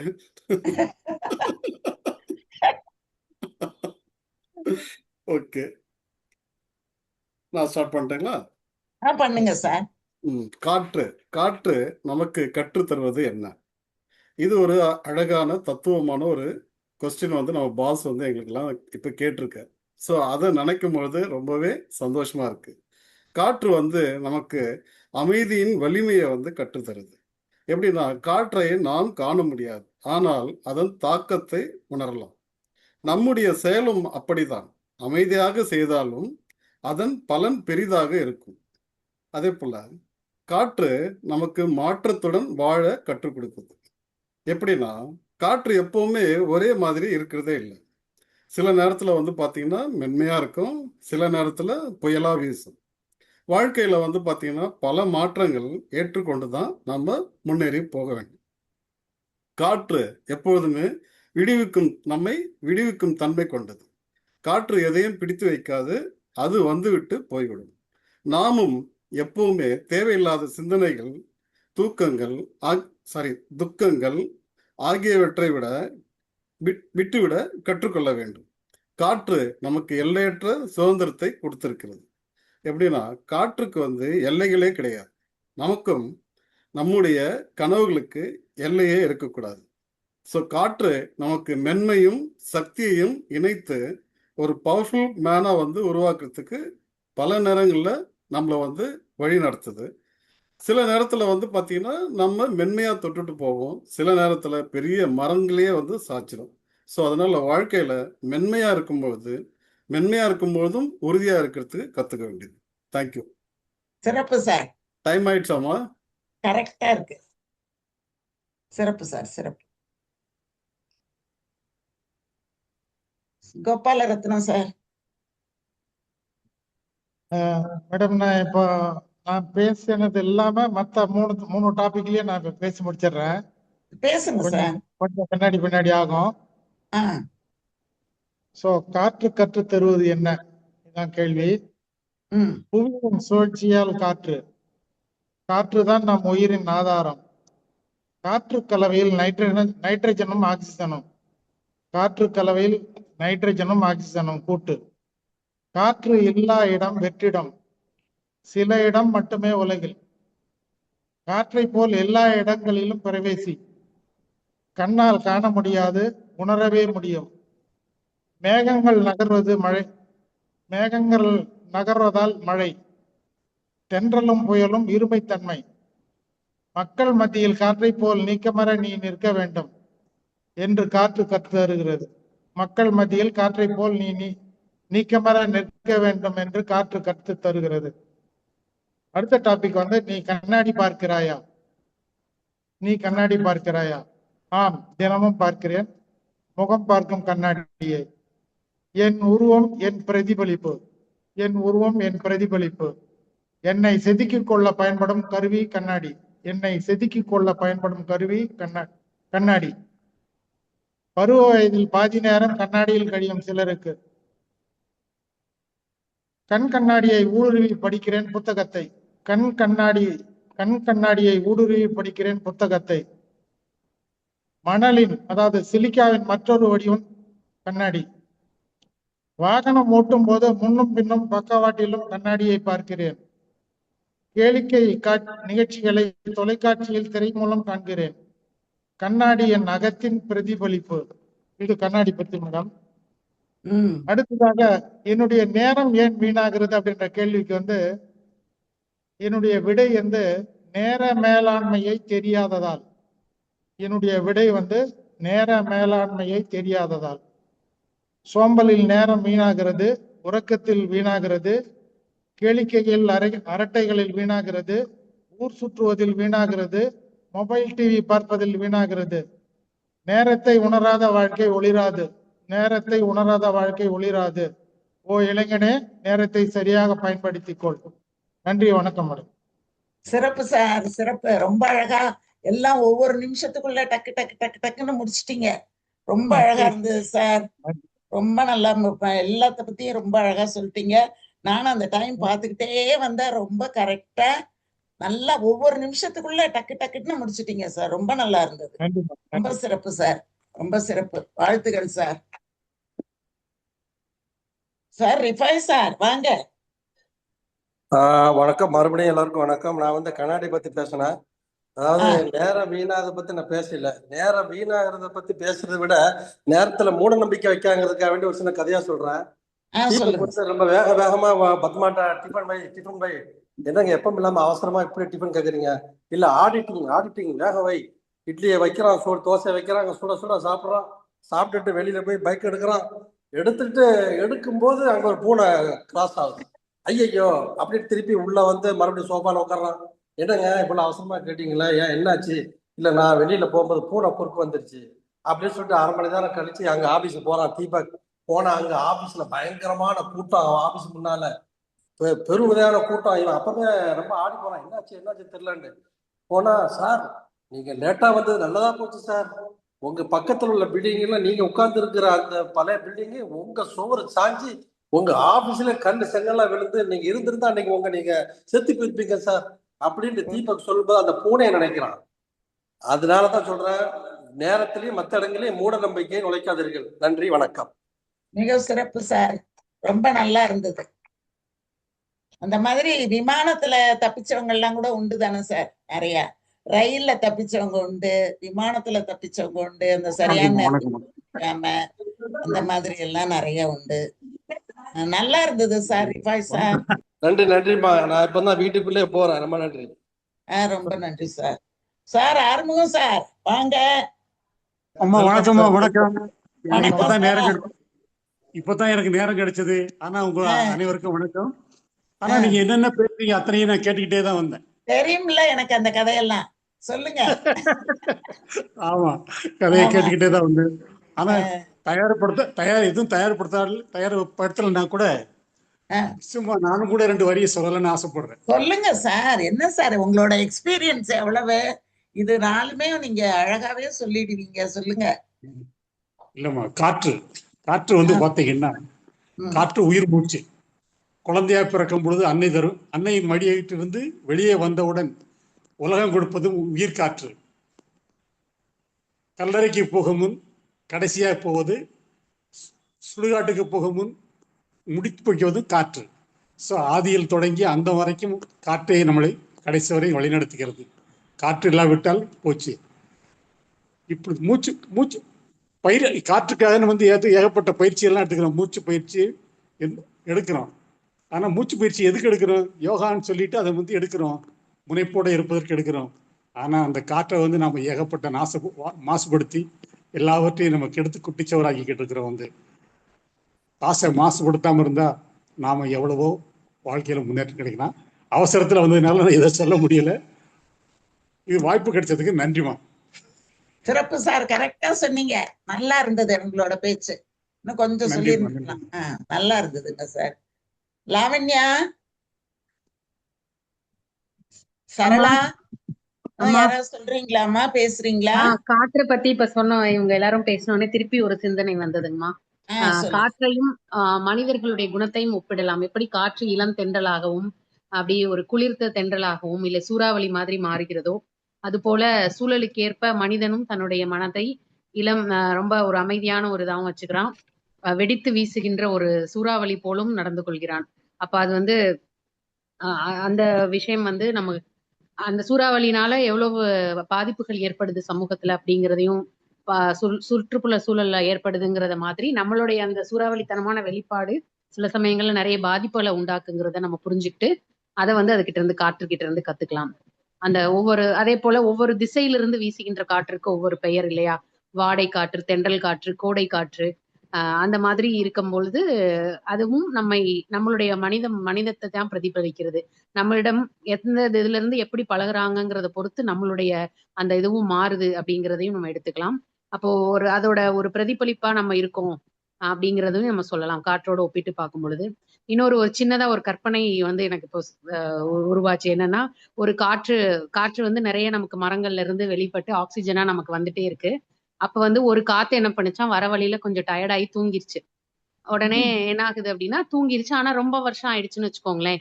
அது வந்து ஒரு 1950 அந்த மாதிரி டைம்ல வெளியே வந்துச்சு, தூங்கிடுச்சு. ஒரு 50 இயர்ஸ் தூங்கிடுச்சு. முழிச்சு பாக்குது, அதுக்கு சுத்தமா அடையாளமே தெரியல இந்த இடத்தெல்லாம். என்னடா அப்படின்னு சொல்லிட்டு அது யோசிச்சுக்கிட்டே பக்கத்துல இருக்கவங்க கிட்ட கேக்குது. என்ன நான் தூங்கி போயிட்டேன் போல இருக்கு, ஏன் இப்படி எல்லாமே மாறி போயிடுச்சு, வேற எங்கேயோ வந்துட்டேனா அப்படின்னு சொல்லி அது கேக்குது. அப்ப அந்த பக்கத்துல இருந்த காத்து சொல்லுது, ஓ நீதான் ரொம்ப நாளா தூங்கிட்டு இருந்த அந்த காத்தா, என்னோட தாத்தா பாட்டி எல்லாம் சொல்லியிருக்காங்க அப்படின்னு சொல்லிட்டு அந்த காத்து சொல்லுது. நீ வந்து அந்த வருஷத்துல இருந்த, இப்ப வந்து 2026 ஆயிடுச்சு, நீ இருக்கிற அதே இடம் தான் இப்ப இப்படி தலைகீழ் தான் மாறி போயிடுச்சு. மக்கள் எல்லாரும் அவங்களோட சௌரியத்துக்காக நீ உற்பத்தி ஆகிற அந்த மரத்தெல்லாம் வெட்டிட்டு வீடு கட்டி எல்லாத்தையும் கான்கிரீட்டா மாத்திட்டாங்க.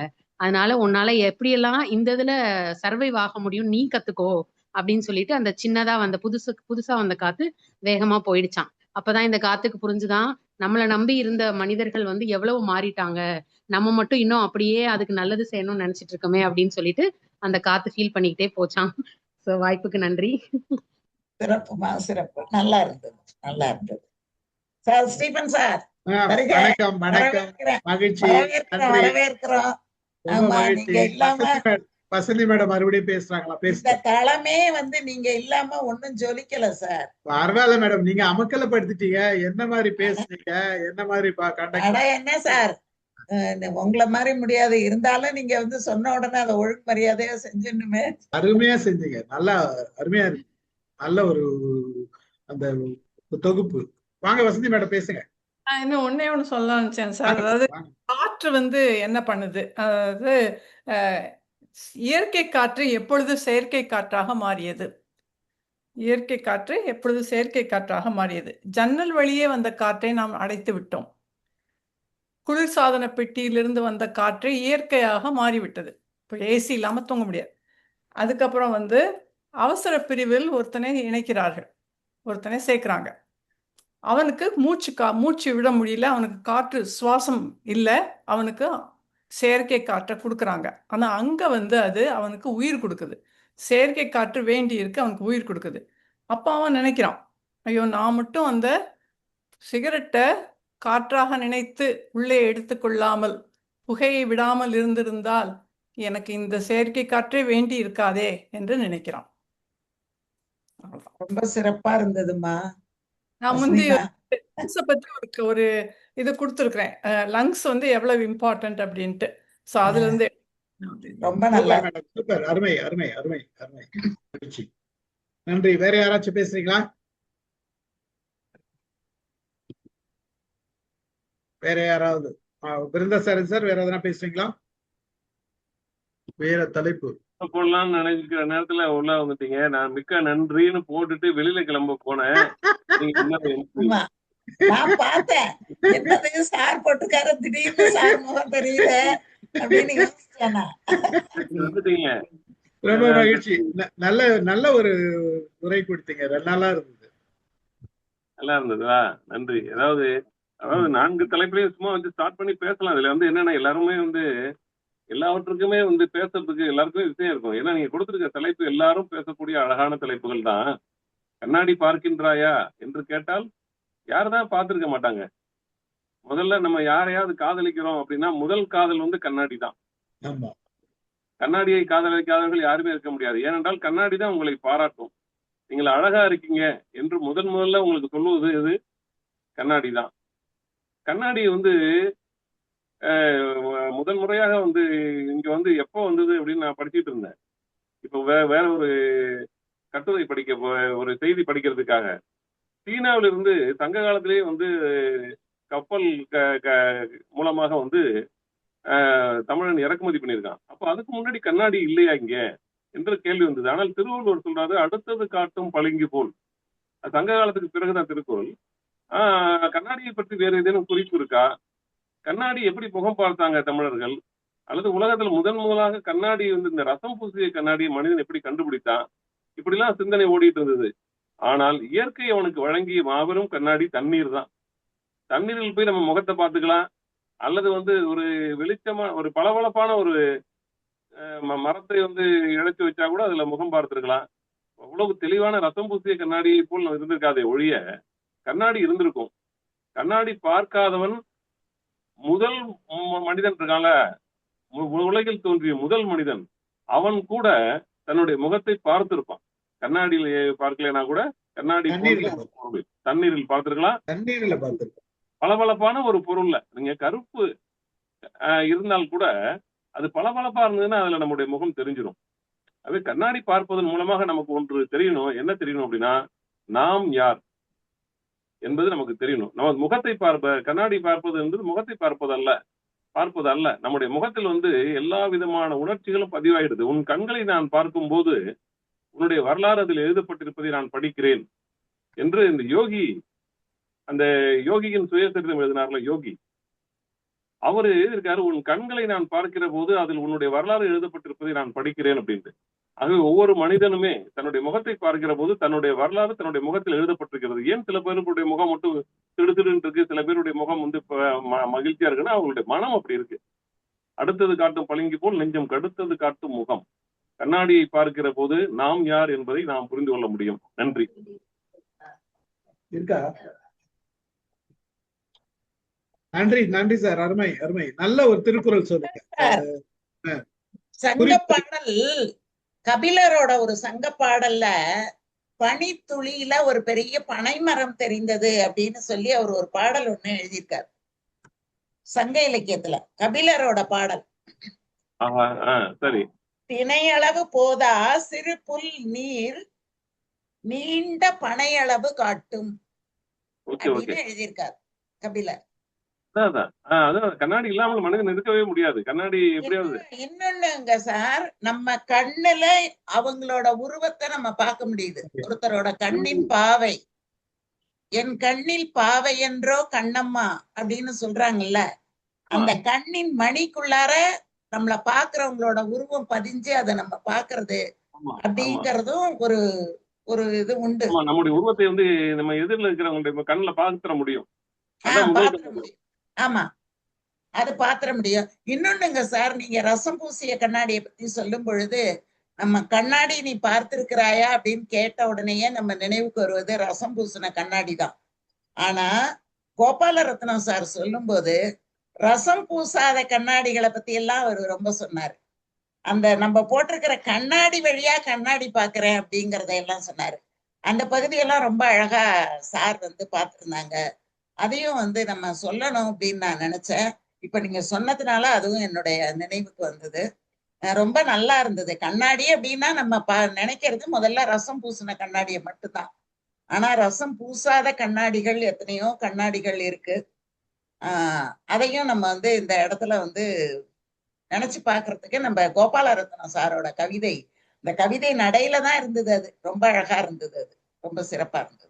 இந்த கண்ணாடியை பத்தி நான் ஏற்கனவே சொல்லியிருக்கேன்னு நினைக்கிறேன். சார்லி சாப்ளின் சொன்னாதான் கண்ணாடி வந்து நம்ம சிரிச்சா சிரிக்கும், நம்ம அழுவுனா அழுகும், மாத்தி செய்யாதான், மாற்றமா செய்யாத கண்ணாடி. அதையும் ஒரு சார்லி சாப்ளின் சொன்னதாக ஏற்கனவே பதிவு பண்ணிருக்கேன்னு நினைக்கிறேன்.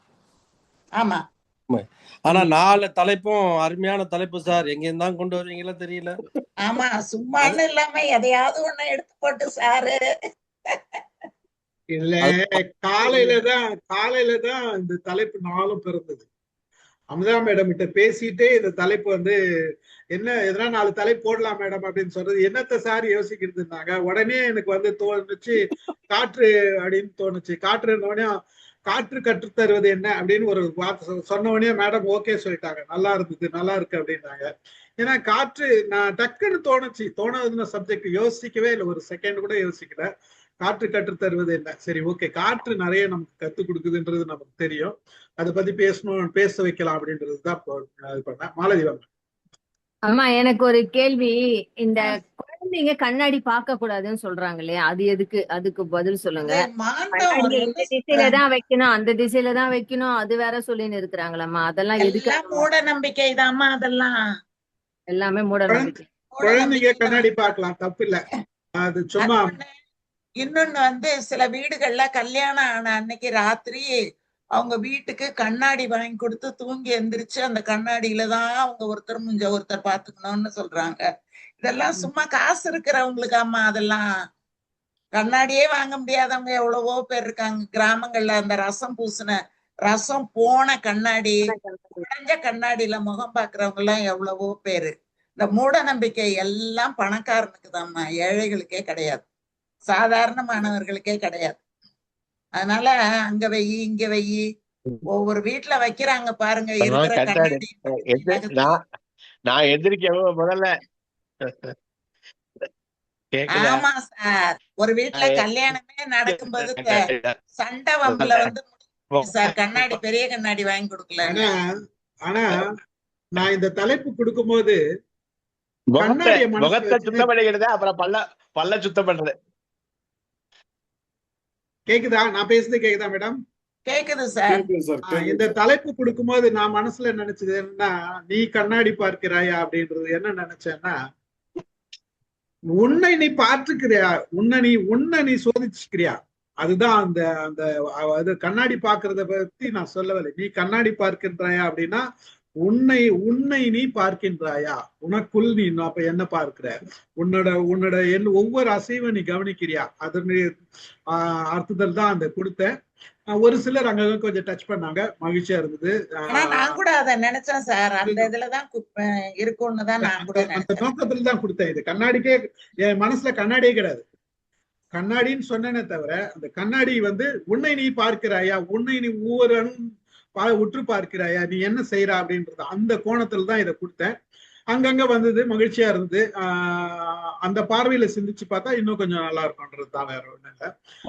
மாலதி மேடம் பேசின மொழி படத்துல உள்ள அதே டயலாக் மாதிரி இருந்துச்சு, நல்லா இருந்தது. அது வித்தியாசமா இருந்தது மாலதி மேடம். நீங்க சொல்லுங்க ஒரு தடவை ஹலோண்டு. ஒன்ஸ் மோர் அந்த பொண்ணு டோஷிலா அப்படின்றவ 2004 நாங்க சவுதியில இருக்கும் போதே எனக்கு அந்த சூரியன் எஃப்எம் அப்பதான் வந்தது. அந்த பொண்ணு காலேஜ்ல இருந்து அப்பதான் வந்து ஜாயின் பண்ணோம். அந்த குரல் அவ்வளவு அழகா இருக்கும். இனியவர்களுக்கு இனியவளின் இரவு வணக்கம்னு சொல்லும். ஒவ்வொரு நாளைக்கு சொல்ல மறந்த கதைன்னு அந்த ப்ரோக்ராம் சொல்லுவா. அந்த 5 இயர்ஸா வந்து எனக்கு அவளை ஃபாலோ பண்ண முடியல. என்னன்னா அந்த ஜூம்ல நம்ம வந்ததாலதான் என்னால அவளை ஃபாலோ பண்ண முடியல. அவளும் வந்து டெர்மினேட் ஆயிட்டா. அவங்கவுங்க தனித்தனியா இப்ப வந்து அவங்கவுங்க இப்ப யூடியூப் ஆரம்பிச்சு அவங்கவுங்க போஸ்ட் போடுறாங்க. அதனால இவங்க எல்லாம் ஃப்ரீலான்சிங் பண்றாங்க. அந்த பொண்ணு தான் வந்து லைவ்ல இருக்கிறார் சாரு. அது என்னன்னா, முத்துவேல் கருணாநிதி மு.க. ஸ்டாலினை பதவி ஏற்கிறதுக்கு ஃபர்ஸ்ட் பேரை சொல்லி அழைச்சவ அந்த குரல் தான், டோஷிலா தான். அன்னைக்கு விழாவை தொகுத்து வழங்கினாலே ஃபர்ஸ்ட் அந்த பொண்ணு தான். அவ்வளவு அழகா அந்த பொண்ணு சொல்லுவா.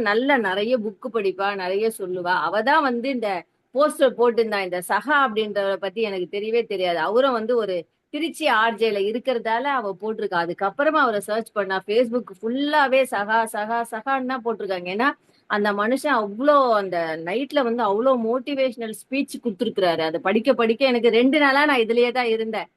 அதனாலதான் எனக்கு வந்து சார் வந்து இந்த டாபிக் போட்ட உடனே சரி நம்ம இதை எடுத்து பேசுவோம், டிஃப்ரெண்டா இருக்கும் அப்படின்னு நினைச்சு. எனக்கு பேச முடியுமா அப்படின்னு தெரியல, ஏன்னா நான் அம்மா கூட ஹாஸ்பிட்டல் போயிட்டு வந்தேன். சீக்கிரம் முடிஞ்சிருச்சு வேலை. அதனாலதான் வந்து எனக்கு அந்த பேசுறதுக்கு அந்த வாய்ப்பு கிடைச்சது. அதுதான் நான் வந்து சொல்லணும்னு நினைச்சேன். அந்த காற்றின் மொழி அப்படின்னு சொல்லும்போது கூட நம்ம ஜோதிகா கூட ஒரு படத்துல நடிச்சிருப்பாங்க. அதுதான் அந்த காற்று தானே. ஒரு சிலருக்கு அந்த நம்ம எவ்வளவு அழகா அந்த மக்களுக்கு வந்து அந்த பாட்டு கேட்கறதுலயோ சினிமா பாக்குறதுலயோ எவ்வளவு ஒரு இன்பமா இருக்குது இல்லைங்களா. எல்லாமே காற்று செய்யற வேலை தானே. காற்று இல்லைன்னா எதுவுமே செய்ய முடியாதுல்ல. அதே மாதிரி நான் யோசிச்சு அது வந்துச்சு, டக்குன்னு வந்தது. அருமை. அது மாதிரி பிஹெச் அப்துல் ஹமீது எல்லாம் பேசும்போது சூப்பரா இருக்கும். முடிச்சுக்கலாமே மேடம்? ஆனா செல்வகுமார் சார் ஜாலியா இருக்குன்னு சொன்னாரு. ஆமா, செல்வகுமார் சார் அருமையா நல்லா பேசினாரு இன்னைக்கு. அருமை. செல்வகுமார் சாருக்கு ஒரு பாராட்டுக்கள். பிருந்தாசாரி சார் வந்து கலந்து கொண்டதுக்கு, ஒரு நல்ல உரை கொடுத்ததுக்கு அவருக்கு ஒரு பாராட்டுக்கள். நான் வந்து கலந்துட்டதுக்கு முக்கியமான காரணம் என்னன்னா, இந்த 2 நிமிடத்துல எல்லாரும் எப்படி அந்த சுருக்கமா பேச போறாங்கன்னு பாக்குறதுக்காக எல்லாருமே ஓரளவுக்கு அதுல வெற்றி அடைஞ்சிட்டாங்கன்னு தான் சொல்லுவோம். மகிழ்ச்சி. முடிச்சுக்கலாமா? மீட்டிங் முடிச்சுக்கலாமா? அமதா மேடம்? அருமை அருமை. ஒரு நல்ல தொகுப்பு கொடுத்தாங்க. அமுதா மேடம் வந்து இந்த நிகழ்ச்சியை நல்லா தொகுத்து வழங்கினாங்க. காலையில தான் நான் உங்ககிட்ட பேசினேன், நீங்க நடத்துறீங்களா, நான் கொஞ்சம் வெளியில போறேன் அப்படின்னு சொன்னேன். சரின்னாங்க. அந்த தலைப்பு திடீர்னு தான் தோணுச்சு. ஏன்னா நம்ம இதே ஏப்ரல் மாசம் போன வருஷம் வந்து 5 நிமிட சவால் வச்சேன். அதுக்கு முன்னாடி வந்து 1 நிமிட சவால், 1 நிமிஷத்துல ஒரு கருத்தை சொல்லிடணும், கரெக்டா 60 செகண்ட்ல சொல்றோம். அது வச்சு அதுவும் நம்ம ஆளுங்க நல்லா பண்ணாங்க. 5 நிமிடம் சவால்லையும் நல்லா பேசினாங்க. சரி, இந்த மாதிரி 2 நிமிடம் வைப்போம் அப்படின்னு தோணுச்சு. அதுக்காக தான் ஒரு 4 சப்ஜெக்ட். போன முறை 5 நிமிடம் வைக்கும் போது ஒரு 8 சப்ஜெக்ட் 8 தலைப்பு கொடுத்தேன். இந்த முறை வந்து ரேட்டு இது அதிகமா இருக்குது அப்படின்னு சொல்லிட்டு தான் 4 தலைப்பு கடகடன்னு எழுதணும். இந்த 4 தலைப்பிலுமே எல்லாருமே சிறப்பா பேசுனீங்க. மகிழ்ச்சி. இது வந்து இன்ட்ரெஸ்டா இருந்தது. நம்மளால பேச முடியும். இப்ப எவ்வளவு பேர் நம்ம வந்து பேசணும், சாதாரணமா எல்லாரும் பேசாத டக்கு டக்குன்னு எல்லாருமே ஒரு கருத்தை எடுத்து சொன்னீங்க. ரொம்ப மகிழ்ச்சியா இருந்தது. பிருந்தா சார் வந்து 24 தடவை அதை வந்து நம்ம பேசிருக்கோம் சார். பிருந்தா சாரதி சார் ரொம்ப அற்புதமா சொன்னாங்க. 2 நிமிஷத்துல பேசுறது. இப்ப அததான் வந்து சினிமாவிலேயே அதை பயன்படுத்துறோம் அப்படிங்கறது உண்மையிலேயே ரொம்ப பெரிய விஷயம். அது ரொம்ப மகிழ்ச்சியா இருந்தது கேட்கும். அது நல்ல டிப்ஸ் சார். அது நான் வந்து அது முக்கியமா அந்த விஷயத்த சொல்றேன்.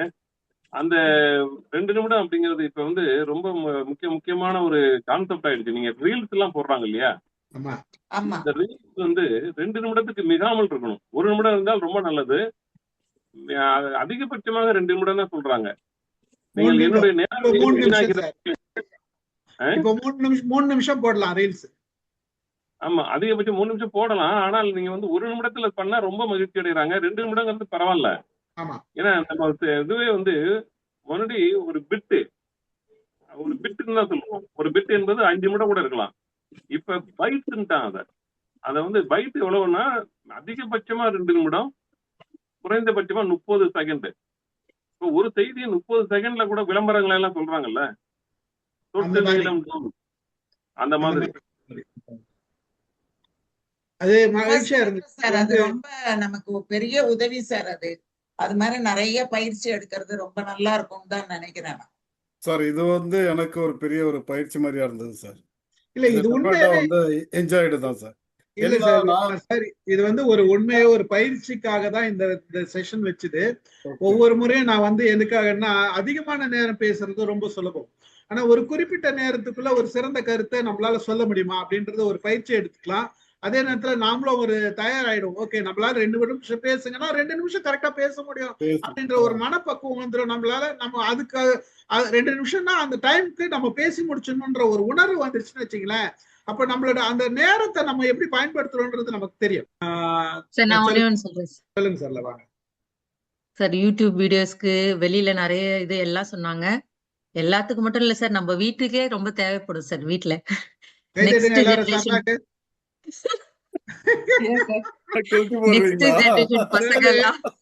அதாவது எவ்வளவு பேசணும்ன்றது ரொம்ப முக்கியமான விஷயமா சரளா வந்து இப்ப உணர்ந்து இருக்கிறாங்க. அளவுக்கு மீறி பேசக்கூடாது. ஒரு நிமிஷம் பேசினா நமக்கு அடி விழும் தெரிஞ்சு வச்சிருக்காங்க. நெக்ஸ்ட் ஜெனரேஷன் பசங்க ஏதோ இன்ட்ரெஸ்ட் கேக்குறாங்க சார். அப்படியே சொன்னா கேட்க மாட்டேன்றாங்களா சொல்ல முடியாது. சோ கேட்க உடனே நமக்கு ரொம்ப இன்னும் ஆர்வம் அதிகமா பேச ஆரம்பிச்சு. ஷார்ட் அண்ட் ஸ்வீட்டா சொல்லு, இதுதான் சொல்லுவாங்க எல்லாரும்.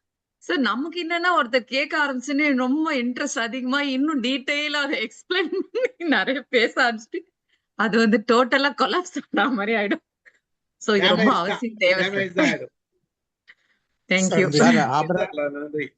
இன்னைக்கு ஸ்டீபன் சார் கொடுத்த தலைப்பு வந்து நாம தினம் எடுத்துக்கிட்டு பேசக்கூடிய அந்த நிகழ்வுகளுக்கு வந்து பின்னூட்டம் கொடுப்போம் இல்லையா?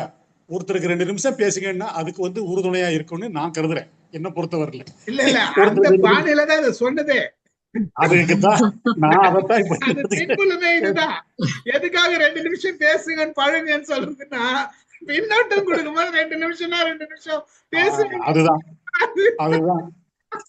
அந்த பின்னோட்டத்துக்கு முன்னோடியா வந்து இந்த நிகழ்வு அமைஞ்சதுல வந்து முன்னோட்டம் தான் இது. பின்னோட்டத்துக்கு முன்னோட்டம். ஓகே சார், கிளம்புங்க பிரதர் சார். நீங்க கிளம்புங்க. வணக்கம் சார். வணக்கம். நன்றி நன்றி நன்றி சார். நன்றி. ஆமா சார். அது அந்த நிகழ்வா நடந்ததுனால இது ரொம்ப அருமையா இருந்தது. கேட்டுக்கிட்டே இப்படி வந்ததுனால எல்லாம் ரொம்ப ட்ரைனிங் கொடுத்தா நம்ம வந்து மாறிடுவோம்லாம் அவர் நம்பிட்டு இருக்காரு நீங்க நினைச்சிட்டு அது இருக்கீங்களா? அது அது எங்களுக்கு தெரியுங்க. ஒரு சிறு என்ன பண்ணாலும் திருத்த முடியாதுன்னு தெரியுங்க எங்களுக்கு. அதை பத்தி கவலை இல்லைங்க. அதான் சார், அது இருக்கட்டும். அது நல்லா தெரிஞ்சு வச்சுங்க. அதை பத்தி கவலை இல்லைங்க. அதாவது ஏதோ ஒரு விஷயம் நம்ம எதிர்பார்க்கிறோம்னா எல்லாரும் மாறிட்டாங்கன்னா அப்புறம் என்னதான் இருக்குது உலகத்துல. ஆமா சார், நீங்க பாட்டுக்கு முயற்சி பண்ணிட்டே இருங்க. மாறக்கூடாதுன்னு ஒரு சிலர் இருப்பாங்கல்ல, அவங்கள மாத்தணும்ன்ற ஐடியாவே கிடையாது எங்களுக்கு. Okay sir, good good good, keep it up. அது திருடாதே பாப்பா திருடனாய் பார்த்து திருந்தா விட்டால் திருட்டை ஒழிக்க முடியாது.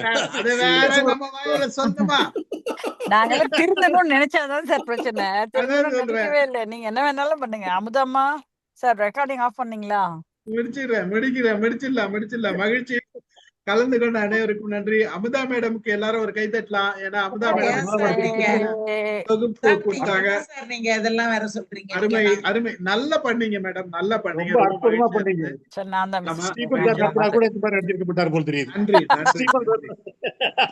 நன்றி. உண்மை நல்லா பண்ணாங்க. நல்லா அமுதா மேடம் நல்லா இருந்து ரொம்ப அருமையா சொன்னீங்க. நல்லா இருந்தது. அந்த ஒரு உத்வேகம் தெரிஞ்சது, ஒரு எந்தம் தெரிஞ்சது மேடம் கிட்ட. சூப்பர் மகிழ்ச்சி. நன்றி. முன்னிருந்து நடத்தி செல்றதுல ரொம்ப திறமையா இருந்தது. நல்லா இருந்தது. அனைவருக்கும் நன்றி கூறி நிகழ்ச்சியை நிறைவு செய்கிறேன். கல்யாணி அமுதம்மா சொல்லுங்கம்மா.